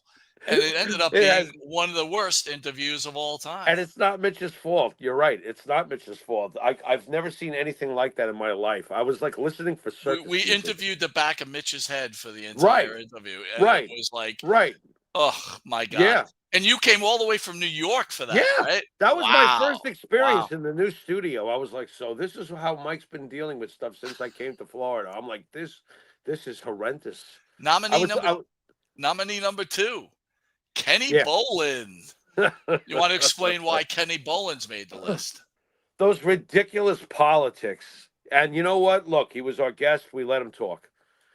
And afterwards, when I got off the phone with you, I was like, it's not like he can't talk and he knows his wrestling and yada yada. But those political takes, as far as I was concerned, were just complete insanity. I'm like, oh my God, people think like that. I was pretty sure people thought like that anyway. But his political takes were just so ridiculous. And then, of course, we know what happened on Election Day, so I was kind of chuckling. So that's why, to me, he's on the list. Yeah. Nominee number 3. Yeah. Diamond Dallas Page. Now, again, guys, Monte The Pharaoh, super excited. Diamond Dallas Page in studio. We got the great, iconic Hall of Famer. It's going to be an incredible interview, but it was an hour and I believe 40 minutes of an infomercial, and me and Jimmy wanted to hang ourselves. We couldn't even get a word in. I think we got a word in at the beginning, and it was over. I didn't even try. Jimmy, would you like to name the winner, please? Right. Well, these were all, I got to make this clear. These were all torturous experiences for different reasons. The winner in a landslide was what I personally, I'm speaking for myself, consider the most torturous interview ever. And it's me. It's me. That's the winner. And with that, guys, we're going to torch you with a little DD me, and we'll be right back after we play this little video clip, Jimmy, and you can reminisce a little more. Why? I see Triple H is too. This guy is running a $1 billion company, and I went to the Rumble, and I wanted to see him just to tell him what I was doing with Lex. And didn't get a chance. Of course he did, Jimmy. Of course he did. I just texted him, hey, Paul, just wanted to say. Of course he did, Jimmy. He had to tell him what he was doing with Lex. Nothing about, well, did you know I'm getting Lex walking again? Because it's DD me. Let's hang in there. I would love to see you, but I know you were covered up. But what a great show. I mean, I thought the SummerSlam was great, and it elevated. I mean, you got Damian Priest. Jimmy, what's the deal with all those photos on his back wall? What the fuck's that all about? I don't know. I don't feel good now. I'm thinking about how that night I had a fever on top of it. I had no fight whatsoever. I remember at one point, I think I told you off the air, at one point I just wanted to blurt out, shut the fuck up. No one fucking cares. I'm like, oh my God, I don't even care. I don't even want to talk to him anymore. I'm like, can we stop? You know, like it was like that bad. All right, hang in there. Hold on. You know, don't play. And be more over than he was if he. You can talk during this, Jimmy, right? You know that, right? The beauty, I can sleep during this. That's the beauty of wrestling. Like that's Stone Cold Steve Austin and Bret Hart. I got it. But Stone Cold goes boom and Goldberg. Like, I got it right in. I bet you if Billy had a chance, he would like to have taken the Diamond Cutter and got beat instead of a taser because I think it would have. Notice that he doesn't come up for air. I'm not complaining. There's no air. I don't even know. You got to give him credit though. He's in good shape for his age stuff. Oh no, it's got nothing to do with that. He needed at that point. He needed something. His breathing technique and talking is amazing because he can keep going and going. Look at that, he's still going. But I would love to have been that guy to take it and then give it back to him on Monday. Because I lost that match, but that elevated me so much. Because they show what I could do with it. I've been working 15 months. I'm miserable. Like that's his best match. Right. He'll tell everybody that. And it's one of my favorite matches. It's a great match. Great match. Really how did you on the surface, Goldberg is obviously wait a minute, Jimmy, you're getting something in there, buddy. Whatever. Wow. He's not exactly I don't remember. But I find it fascinating that Goldberg's greatest WCW match was against you. Did you guys prep much for that match? I mean, it was a great match. And it's so funny. Me and Bill, I go back to being with Bischoff in a strip joint in Atlanta, and we're having a good time. And I meet this guy, Bill Goldberg, full head of hair, plays for the Falcons, and we're friggin' doing shopping. It was like bro buddies, bar buddies. Same like when I met Jake, only a lot different. But at some point, I said to him, I'm like, bro, you need to be in our business.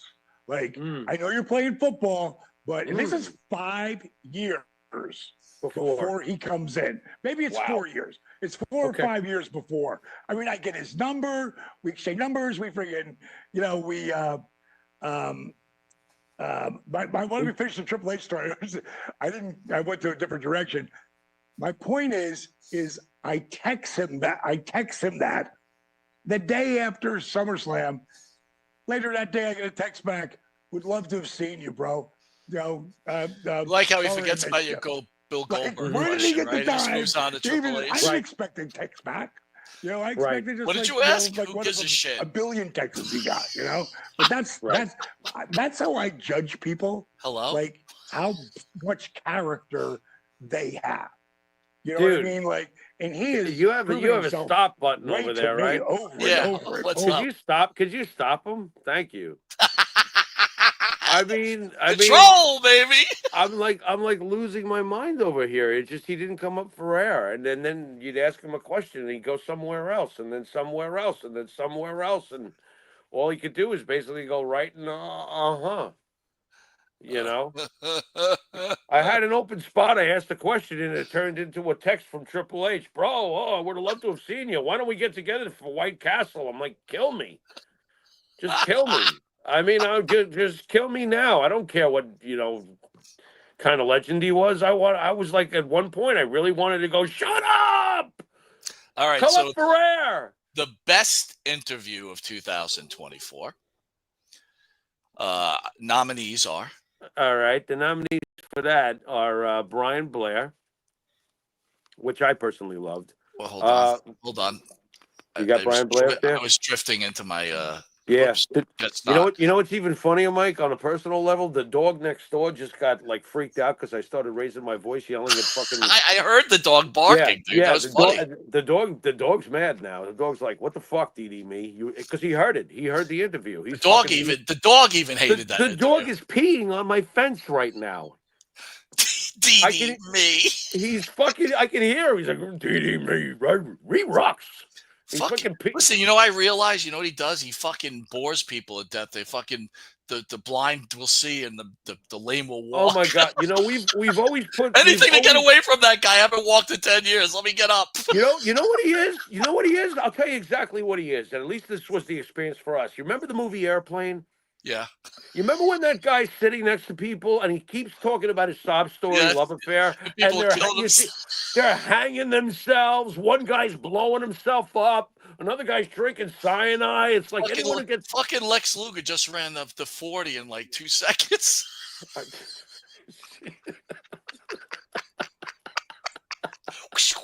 I'm out of here. Wow.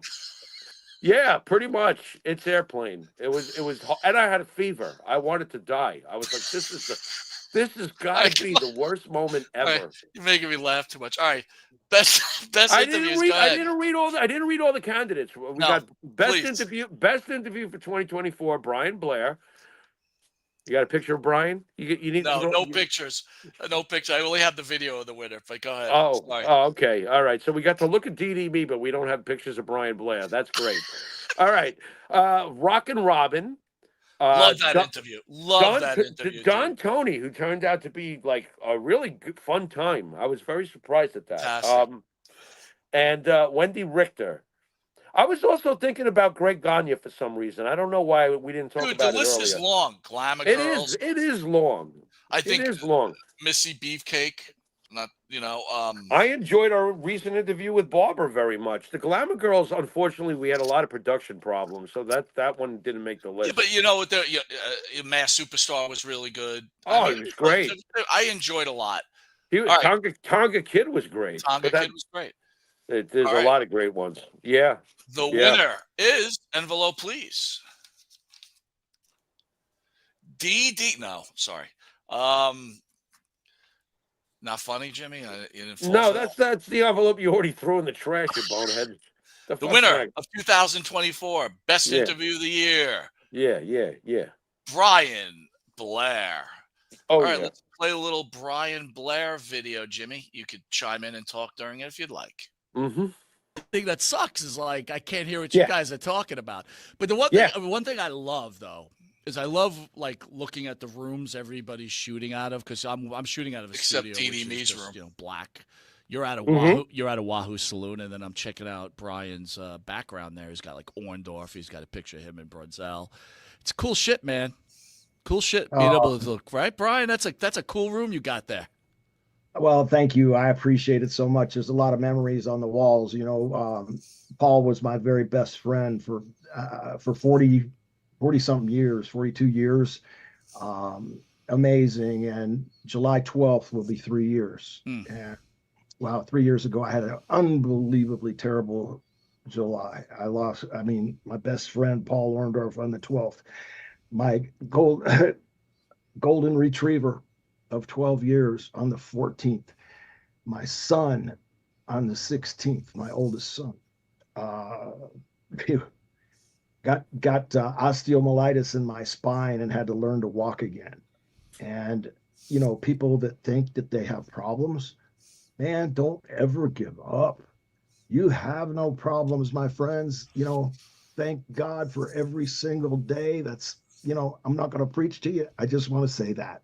God bless. It's your show. You know, that's a word of the, you know, God bless, and you know, Christ is great. Question, you know, that you're saying that, right? So I'm not going to say you recently found Christ, but you've become more involved in Christ within the last, I'd say, 10 years, right? Is that fair to say? No, sir. How long have you been a follower of such devotion? Man, as I drink a beer, years Jimmy. old, I went to Big People's Church in Gary, Indiana for the first time. And it was, I'd never heard a pastor preach. It was a Lutheran church. And I'm sitting there, I'm used to, you know, looking at pictures and coloring and talking about Jesus and the color and the disciples. Well, anyway, this pastor goes, the power of prayer. He preached on the power of prayer, and I'm glued to him, and he's saying, if you pray righteously and earnestly and you're a good person, God is going to answer your prayer. It might not be tomorrow. It might not be today. It might not be for a year from now, but you keep praying, you keep knocking, and that prayer will be answered. Wow. 12 years old. Can you imagine that? I mean, wow. I went home and I said, wow, do I want to have a Corvette? Maybe a blue Corvette before I prayed. I was going to pray. Maybe I could have $1 million. And I said, no, they'd take the $1 million away. And then I said, well, I know I want to be Superman. I could save the world. And I prayed that prayer, guys, for almost a year till Billy Kempinski. We were walking down Arizona Street. The ground was in Gary, Indiana. The ground was frozen in the middle of winter.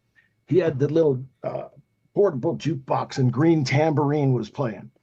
And I didn't really want to share this prayer, but Billy was my close friend. And I said, Billy, I said, I've been praying this prayer. You know, I'm going to be Superman. Believe me, I'm going to be Superman. And he laughed at me and he said, oh, man, you'll never be Superman. He's a fictitious character. He leaps tall buildings with a single bound. He runs the ropes like a speeding locomotive and all this kind of stuff. He wears a costume. And man, phew. He laughed at me then, but be careful what you pray for because it just might happen. You know, I got to wear that costume. I got to hit the ropes like a speeding bullet. I got to leapfrog a man with a single bound, and I had a 300-pound man jump on my chest, and I tell you that story right now. But no, Doris Atkinson really strengthened my belief in Christ. I lived with David for over a year, and she got me really strong in the Lord. And I have, you know, it just keeps my heart warm. I feel the Holy Spirit. I truly do. I'll testify on your show. You believe what you believe. I'm going to believe what I truly believe. What'd you think, Jimmy? Well, I thought that I was not bored for a single second. I mean, everything he said there was great. But you know what I liked the most? I almost stopped you early on because he had already answered your particular first question before you asked him about his faith. And when he finished his answer, he said, but that's enough about that. It's your show. In other words, go to your next question if you want to. It's your show. Right. Which is the complete opposite of the experience we felt with DD Me, where it was like, oh my God, I can't even come up for air. You know, Brian Blair talked to us like people. Was not an infomercial, was a real commercial. That's not a word, but maybe it should be. It was a real commercial because we dealt with somebody who was so genuine and had such interesting stories and was very true to himself. I just remember when we came out of that interview, you called me on the phone and you're like, man, I really loved that interview. Well, that to me is the biggest reason why I personally like to do these interviews. When you get a name like a Brian Blair, you hope for the best and you wind up with the best kind of person. And it goes great. And that's what that was. Brian Blair's a great person. All right. Number 15, biggest feud for Monte the Pharaoh 2024. So Monte the Pharaoh have been known to feud with other podcasts out there, and they usually get a good run. But these are true feuds. We really do not get along with these people. So I read the nominees, and you need to read the winner, right, Jimmy? Yeah, go ahead. Okay. Yeah, this is going to be number one, very enjoyable for me. Conan and Disco Inferno. Now I'm already reaching for fucking Rollins. Fresh feud, but thoughts on Conan and Disco Inferno? Covered it earlier on the show. I'm already at the point where I think we've set our piece as far as I'm concerned. If it keeps going, it keeps going. Whatever, I don't care. Glenn's burnt. Obviously, he's burnt out, and he doesn't fucking remember that he was on our show. Whatever, I don't care. Conan doesn't even realize it's not about him. We're not even fucking talking about him, but now he started talking about it. So you said he looks like a raisinette anyway, right? Well, yeah. Now it's now it is what it is because who are you? If you've got a problem, stand in line. I never stood in line for you, so whatever. What I got to bow to you? I don't give a fuck. I know you don't give a fuck either. So whatever. Fuck you. Fuck me. Fuck everybody. Right, Conan? Next. Nominee number 2, Bully Ray from Busted Open Radio. That's a good one. That's a good one. No, is that a lead into me? That's a good one. I'll say it. Don't like the guy. Never liked the guy. Never liked him as a wrestler. I consider that a good one. Being. Yeah. I think he is a self-serving, opinionated, overindulgent, person. You think he's an obnoxious fuck? Why don't we just call it like it is? Well, again, when you think that you're all this and a bag of chips, I hate to use that line. Right. It's like, really, dude. Congratulations! You made a lot of money. You're an iconic wrestler. I take nothing away from him. No. Again, bigger problem with this guy. This guy, he's got these fans that call up and he degrades them on his show. Right. And I don't know if it's a character, not a character, whatever else you want to say it, but he degrades his fan on his show. Right. And then he talks about how, fans have no right to use wrestling lingo.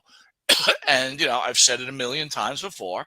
But he thinks he can talk about music and everybody else. Right. Nominee number 3, Jimmy. I'm supposed to announce the winner, you think? I know. I'm just moving the picture. What a Joe Lowry. So Joe Lowry came on to the show as part of the Monte the Pharaoh channel. He had some shows. He worked with the team here. And Joe Lowry was lucky enough to bother Sportskeeda enough and Bill Apter begging for some time on their channel. And they graciously did it. And Joe Lowry ended up just being, a really, really disappointing human being and just not a good guy, dude. Another self-indulgent. Jimmy, I've said it before. I haven't liked a lot of people in my life. This guy, I fucking hate.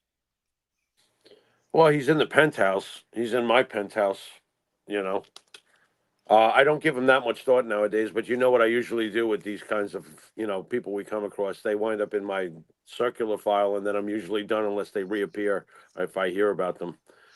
But well, I will give him credit. He did do an interview with Monte the Pharaoh when he first joined the channel. He told the story how he sat in the corners.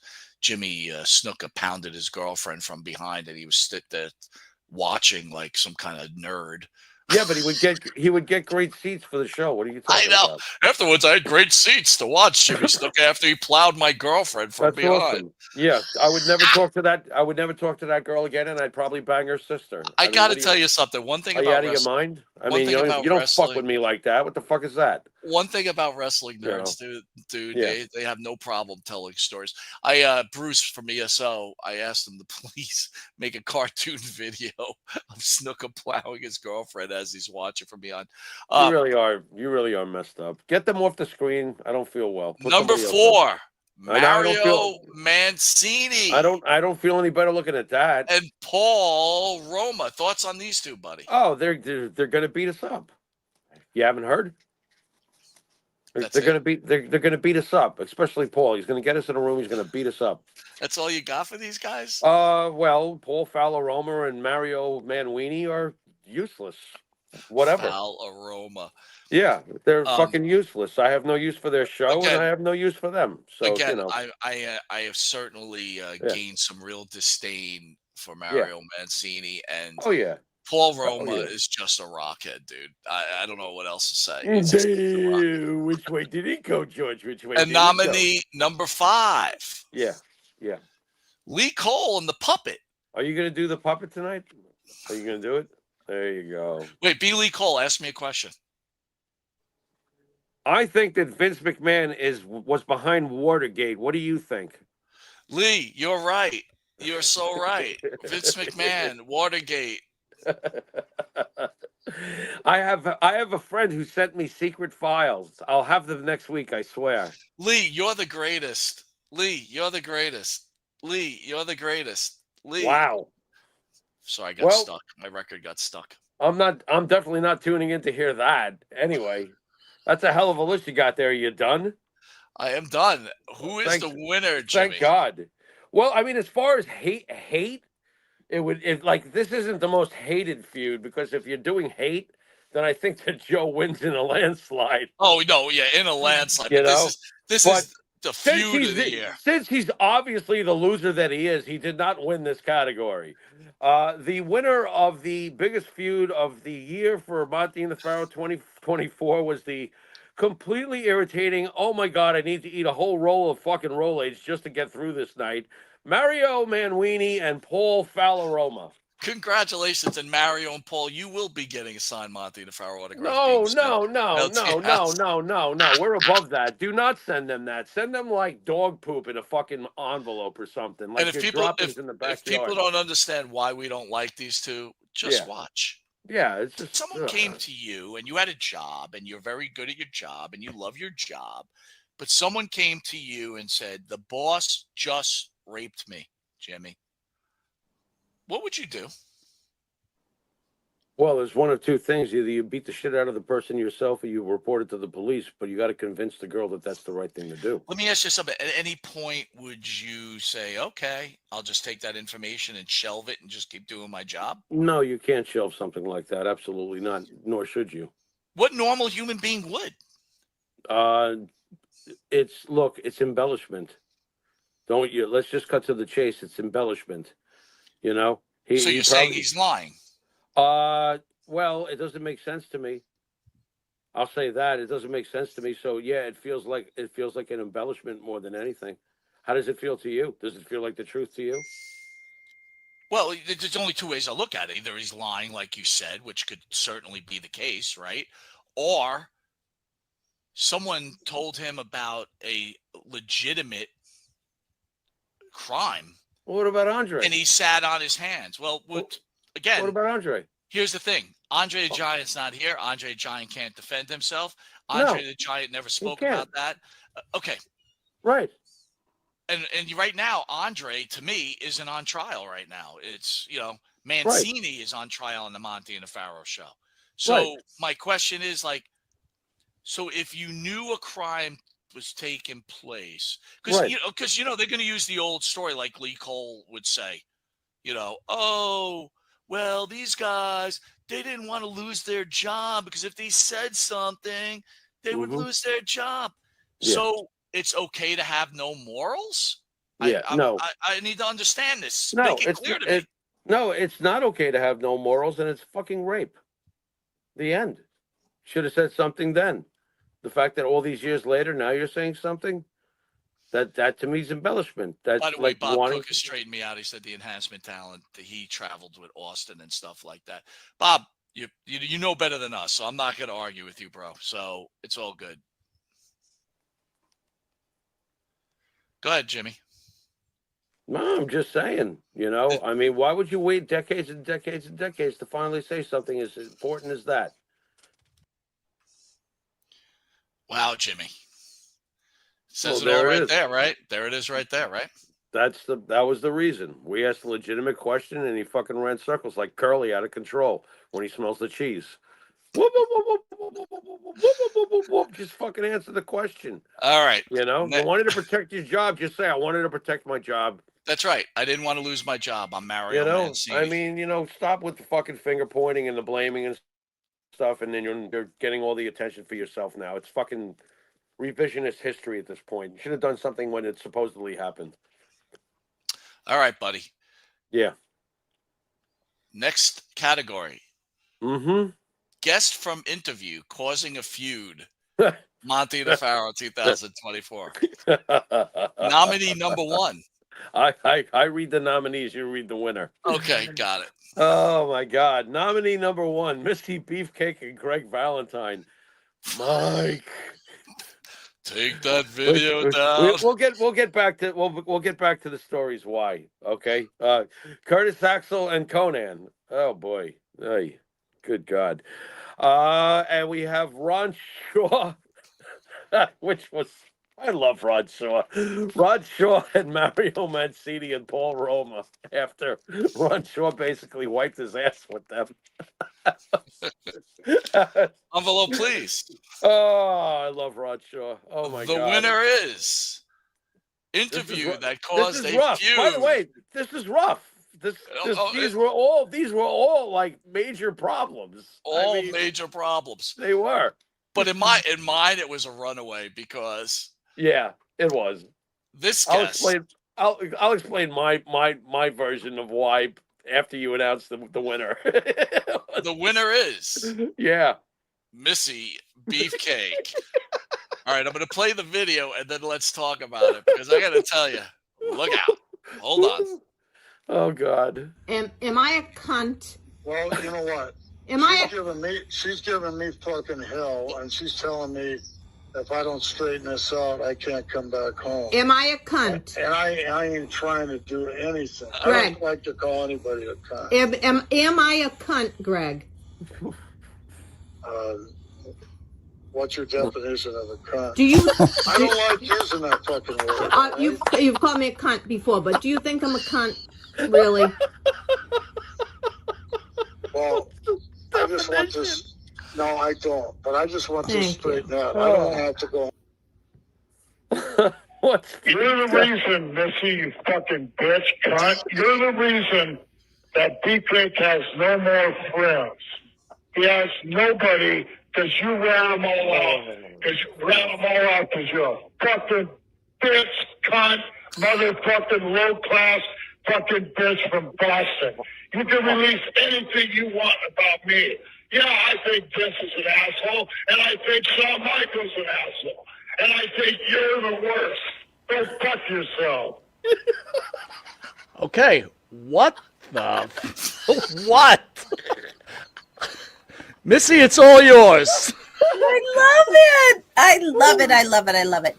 So the real situation is that Greg's wife, Julie,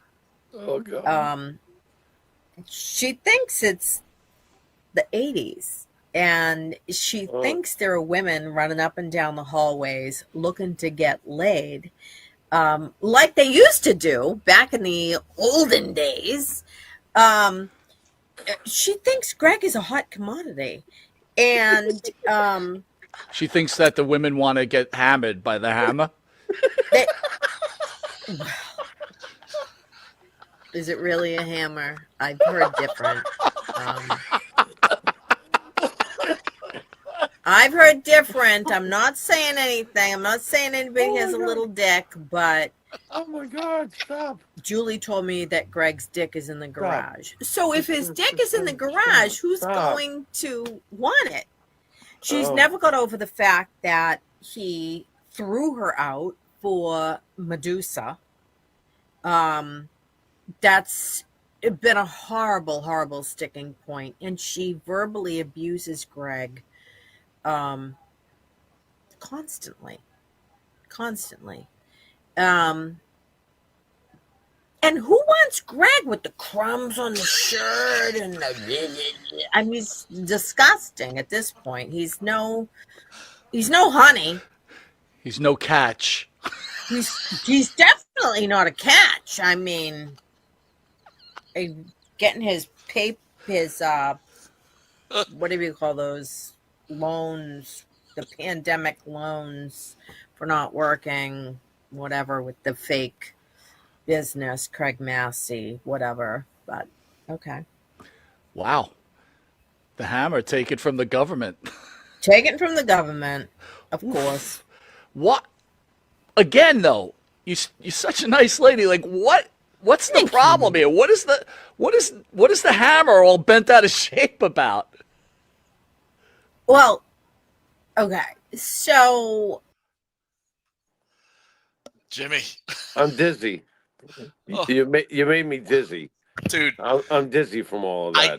I got to tell you, when that interview took place, I didn't know Missy at all.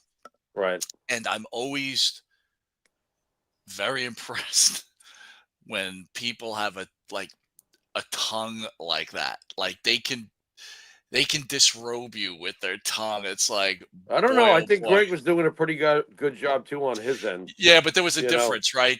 So you know how you talk about like that was rough. When you talk about like not coming straight at people and then kind of like being funny about it. Right. So when the hammer comes at it, it's like Monty style at it. Missy's like Pharaoh style. Just takes the tongue and just like whoosh, whoosh, whoosh, whoosh. And remember something. Oh, she knows how to talk. Right after that Very interview, effective with how what many she said. phone calls did I get? Yeah. And I mean, oh my God. Yeah. The hammer was like, yeah. The wife was cursing me out. It was rough, dude. Yeah, for me it was rough because you know that Greg Valentine's my favorite all-time wrestler. So this puts me in a very strange spot. I'm like, oh my god, what the hell is their history? What's their problem? He said what? She said what? I'm like, oh my god. I won't divulge too much personally. I mean, I know about some of Greg's personal background, and you know, some of the things that I heard Missy say I know are true. Other things I don't know. You know, I obviously Greg and her do not get along. When I saw Greg recently, I was not going to go anywhere near him. You know what I mean? Because of the feud that happened. Well, just say it. When you were in North Carolina, I think, right? You went up to Greg. Everything was cool. Yeah, but it wasn't my doing. It was Karen's doing. I gotcha. Karen walked over and was like, "That's Jimmy Pharaoh from Monte The Pharaoh," and he was like, "No, he's okay. Tell him to come over." I was like, "Oh boy, here we go." I was shitting a brick. I had no idea what he was going to say. But when we were in New York together, Greg was there, and I'm like, "Nope, you stayed away from him." No, I walked over. I walked over, and Greg and I are cool, thank God, and you know, whatever. But I can't get in the middle of that feud. My God, they got some history there, and you know, like I said, some of the things she said, I totally understood what she was saying. Other things, I have no. But you got to remember that all stemmed from WSI and Greg, like attacking. No, I Missy. know. I get it. Look, if you fire the first shot, it's like you said, and you're right about Missy's ability to fight back. That is no joke right there. I mean, to me, it was like I remember. Yeah, I personally wouldn't start a fight with Missy. I think I would be like, nah, that's not a good idea. No, I would pass on a fight with Missy. Yeah, that's not a good idea. It's not a good idea. I think Brutus is like, no way, man. Yeah, I'm not arguing with you. Right. But I got to tell, like I've actually grown a good relationship with Missy, and I consider her a very close friend, and I really do like her a lot. And you know, again, everybody's got problems, black and white. We got problems, right? And you know, you know how I always feel. It's like you got to pick a side. But you know, in this case, I didn't feel bad because again, Greg took the first shot. Right. You know what I mean? And it's like if you take the first shot. All we did was give Missy a forum to talk, and we asked her the question. That's all we did. That's right. You know, In my case, yeah, I'll admit it. And you say it sometimes about Phil. Look, I love Greg Valentine, but I also do like Missy Beefcake, and she's been very cool with me and the few times I've spoken to her. You know what I mean? And we're Facebook friends, and occasionally, once in a blue moon or something, there'll be a message or something. She's cool. So I have no problem with either one of them. And I don't want a problem with either one of them because that one was rough. I mean, I'm afraid to go over to Greg Valentine. Oh my God. And Karen knew it. Thank God for Karen. Karen was like, "Don't worry, I'll smooth it over, honey." I'm like, "Oh shit, he's gonna give me an elbow." And he was like, I like your show. He said nice things about the show, believe it or not. That's why I was chuckling when you were like, "There's Greg Valentine. I'm going to the bathroom. See ya." And what about me though? I'm a complete idiot. There's Bully Ray, and you're like, "Stop staring at him," and I'm like, "No." The guy will kill me, and I know it, and I'm still staring at him like, "Come on, look at us, damn it." Again, it's like, listen, I think you said it right. It's like you had, you give someone a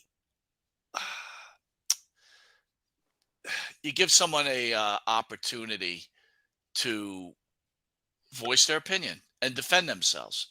And that's what we try to do here, right? I mean, Right. I Right. always felt that way. I believe in Right. freedom of speech. And again, the best thing that happened is I gained a friend out of it. So Right. I'm all good with it. And you know what? I don't necessarily dislike Greg Valentine. I don't know him, man. She Right. knows him. I don't know him. You know what I'm saying? Right. Right. Right. He's always I know Karen knows him very well, and they're very good friends. he's always been respectful to me, so He's it's not always an been issue. nice to me. Yeah. Exactly. Always been nice to me. Exactly. All right, man. The next one is most emotional. Mm-hmm. All right. So what is it? Me naming the nominees, you getting the winner, right? Yep.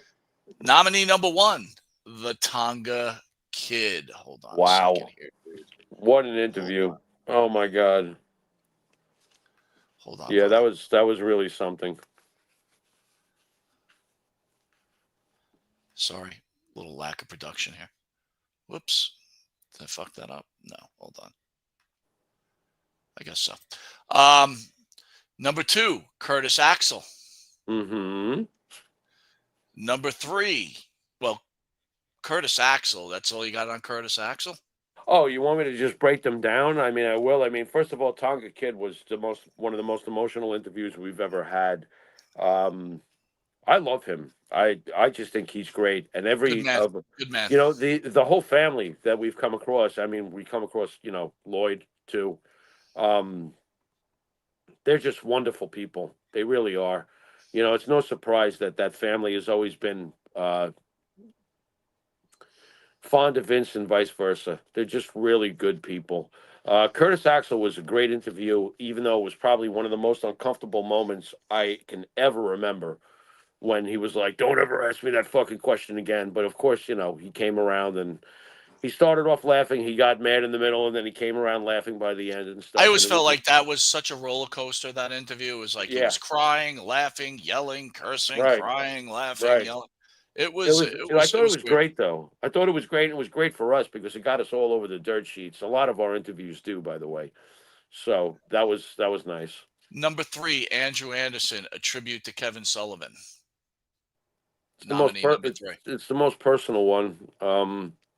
We knew about their real life friendship. There's a lot of guys who walk around like, I'm friends with this one and I'm friends with that one, and I'm in the, I know this one and I know that one. Well, not here. Andrew and Kevin were basically best friends, and we watched that for years. We didn't watch it for a couple of days. Kevin's best friend, I think, towards the end of Kevin's life was probably Andrew. He spent the most time with Andrew. I think Kevin looked at Andrew as a son. Number 4, the Glamour Girls. The reason they're on this list for me is Leilani Kai does not give interviews. And I felt like that interview, even though we had a lot of technical issues, was very, very cleansing for her. She got to cleanse a lot of baggage that she carried for a long time. In fact, I think that I saw her post something about you and Karen. talking about friendships that, and it was very recent. It was during the holiday, and how glad she is that she met you, and so glad she came on the show. Because if you see her post now and Twitter and everything else, she's like back into wrestling again. She loves it. I feel like this is some of the good stuff. I know we feud with people, or we're not always so nice about certain things, but well, let it not be lost. We've made a lot more friends from the interviews that we've had with the wrestlers as far as things went well than we've had problems. And I would actually say it's as high as 90-10. You know, it's the 10 that make it up, like, you know, to feel like 100%, but and then in general. And then the final one, which isn't really category, is Monte The Pharaoh making Maven an internet darling and making hundreds and thousands of dollars due to one fucking interview. You want to name the winner, Jimmy? Can I get a joke in first? Maven, how do you feel about YouTube? Oh, what don't I love about YouTube? I use it everywhere. These two caterpillars racing towards my nose.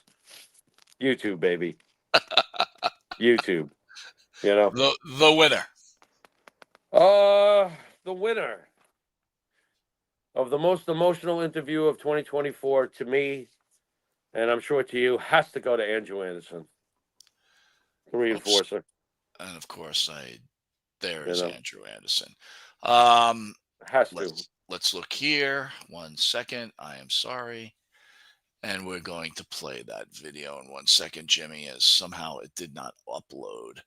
So you can hang out there 2 seconds. Yeah, it was just a great interview. I think it was one of Andrew's best because it was one of Andrew's realest interviews. Well, let the fans decide, okay? Sure. Here we go. The Monte and the Pharaoh show is brought to you by... We'll move it on here. Sorry about that. All right, here we go. The caged baboon that used to fight people in Indiana at the state fairs. So he would tell me these fucking stories. He told me so many stories, man. I mean, I could write a freaking book with all what Kevin told me, you know? Well, I gotta tell you, man, when you look back at your life, you got to look at this relationship with Kevin Sullivan, and you got to look back at and smile, right? I do. Dude, I smile. I smile as much as I cry that he's gone and my heart breaks. I smile and I thank God every day. I mean, look, and I'm going to tell you this. I mean, I wouldn't be with the love of my life if it wasn't for Kevin. So Kevin actually inadvertently hooked me up with Karen through TSA. Linda gave Kevin all these books on the way to going to the Cauliflower Alley Club. And, you know. All right, wait a minute. You got to slow down now because this seems like a pretty solid story. So, all right, explain to me. Tell me what happened here. I'm going through TSA. Kevin and I are going through TSA. And I see this stunning, beautiful woman coming through I call it the maze where the mouse goes through to get the cheese at the end, you know? So she's milling through this thing, and I see this tiny little girl going through, and I see, Jesus Christ, I make eye contact with her, and I was like, wow. And I look at Kevin, and Kevin goes, all right, here we go. That's what he said when I looked at her, and he turns out. So we go through TSA, and I'm fucking dumbfounded. This girl's like 2-3 people behind me, and I'm staring at her out of the corner of my eye. Kevin, in the meantime, gets caught up in TSA with all the books. They didn't know what the hell he had. I don't know how they can make mistaken books for bombs or whatever, but he's banging on the glass. They're only books. In the meantime, Karen was coming from Norway from a training in Norway, for a therapist training in Norway. She had bought in Norway duty-free alcohol, so they had that. They stopped her for that. And they're running it through the chemical test inside that one thing that they could look to see if it's duty-free and sealed and everything, everything was kosher. Kevin starts banging on the glass. I want my shit. What the fuck? My flight's going to leave. Now, if you know Kevin would get to the airport 7 hours early. So we were running late. We were only like 2.5 hours early.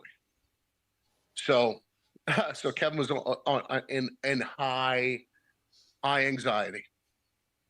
So now he's banging. He needs his shit. He's got to get to the terminal in time, to the gate. Now you have Karen looks over. She looks over me. I look over her and I go, I need a drink. She goes, me too. I took that ball and I ran with it.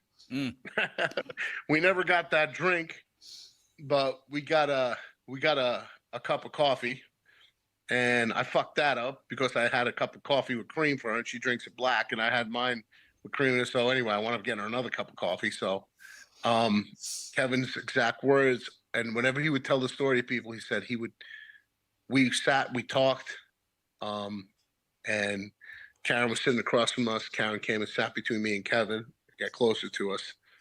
And she said she could tell the relationship between me and Kevin at the time, you know, how tight we were. And Kevin looks over, and Kevin turns around. He can't find us. They called her gate. And he says, and Kevin's exact words were, I looked over. He said, and you and her were making out on the line that was going to Costa Rica. Wait a minute. You meet for the first time? You guys already swapping spit? What's going on here, Anderson? It was love at first sight for the both of us. Wow. You know, and he looked over, he goes, and you look like you were going off to Vietnam to war. Yeah, I got to get out. Listen, we're almost out of time, Andrew. I want to thank you again for having this tribute to the great Kevin Sullivan. I want to remind everybody, Andrew Anderson, lifelong professional wrestler. You know, it's hard enough to be a professional wrestler for 5 years, 10 years. Andrew Anderson's been hitting this for like 20 some odd years. 31 years. This April will be 31 years. 31 years. You also, Andrew, has also been an actor. You can see him on one of the greatest movies of all time, The Wrestler. He's also been part of Gotham, many commercials. He's also a bodyguard. He's bodyguarded the great Ace Frehley and other musicians along the way. Andrew, as we come to an end, my friend, we're going to ask you one thing, and would like you to send us out. If there's any message you could send to Kevin Sullivan, if you had one last thing you could say to him, what would you say? Thank you. Thank you. That's all. Thank you. I love you, and thank you for everything you've done for me.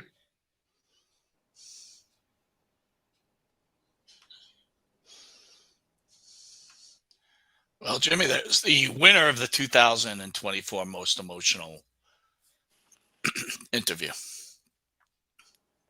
Yeah, it chokes me up just to see it now. You know, we know how close they were. We got to hang out with them several times over the years. It wasn't, like I said, days or weeks or whatever. I mean, they went everywhere together. I heard Andrew's retiring this year. I don't know if we've talked about that, but I heard that Andrew's retiring. Sorry. Just reading I'm reading Missy Beefcake's comments. What is she writing? Kevin, you owe me $20. Oh my God. Missy. Missy. Ay. Well, nothing about taking an emotional interview and just piddling on that parade, huh? Wow. Jimmy trying to get emotional, and of course, done. Can't get you there. Yeah. Wait, you know what? You know what I'm going to do to you tonight, Mike? I'm going to call you at like 3 a.m. I'm going to be like, Mike, yeah, you got to take the comment down. Take Mike. Toilet paper.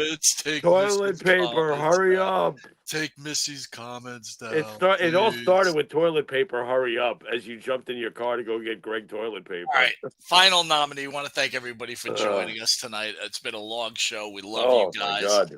I had a great time tonight. It was good back listening to those interviews. Jimmy, real quick, I'll name it. Nominees: Manager of the Year 2024, Paul Heyman, nominee number 1. MVP nominee number 2, Prince Nana. Number 3, and number 4, Don Callis. Jimmy, the winner is? He's just an advocate. He's the wise man. That's Andrew Anderson. There he is. The fuck.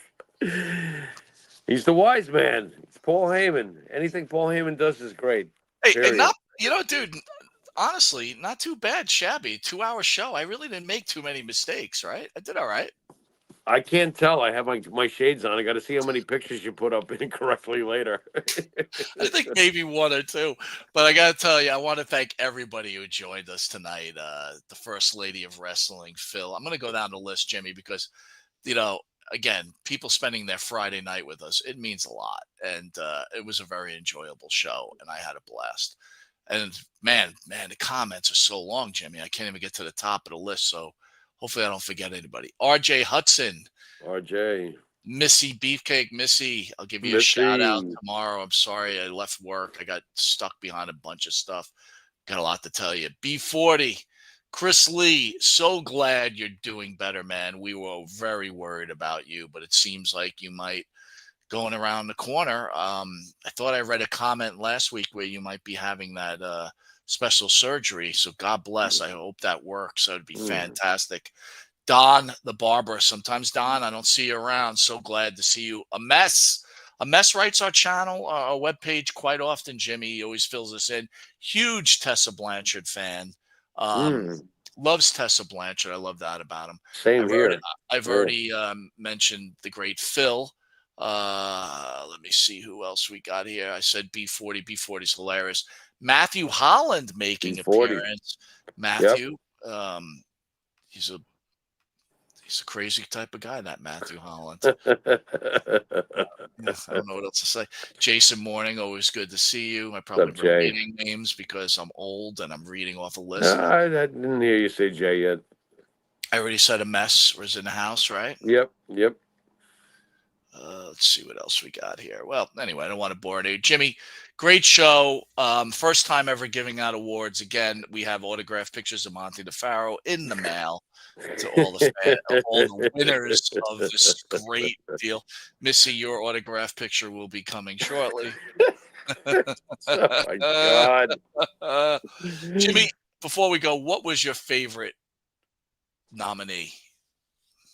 My favorite nominee of all of these of the subject. What was your favorite category? Sorry. Oh God. Well, I probably enjoyed the biggest weenies of the year, to tell you the truth. I mean, we're a little bit masochistic on this show, so I was kind of enjoying tearing apart the assholes. Well, it opened up strong. It's opened up with Conan and Disco and their comments about us just recently. Right. We went into Scampoli, which we haven't talked about Scampoli in a long time. Yeah. Then we talked about everybody who passed in 2024. Respect. Right. And then talked a little wrestling, which was all right. Yeah. And then finished up with the nomination. So, Jimmy, with that, I'm going to ask you to send us on out. All righty, folks. Thanks for hanging in on a Friday night. Mike, tomorrow I go back to work, so I'll give you a grumpy phone call. But you've been watching phone call time, folks. That's one thing about Jimmy, right? Jimmy on a Thursday and a Friday, it's Jimmy. Yeah. You get the best Jimmy. Once it's work time, hey Jimmy. Yeah, off I go. But you've been watching Monte the Pharaoh, and it is Friday night. So here's a chipper Jimmy Pharaoh saying, "Till next week, later."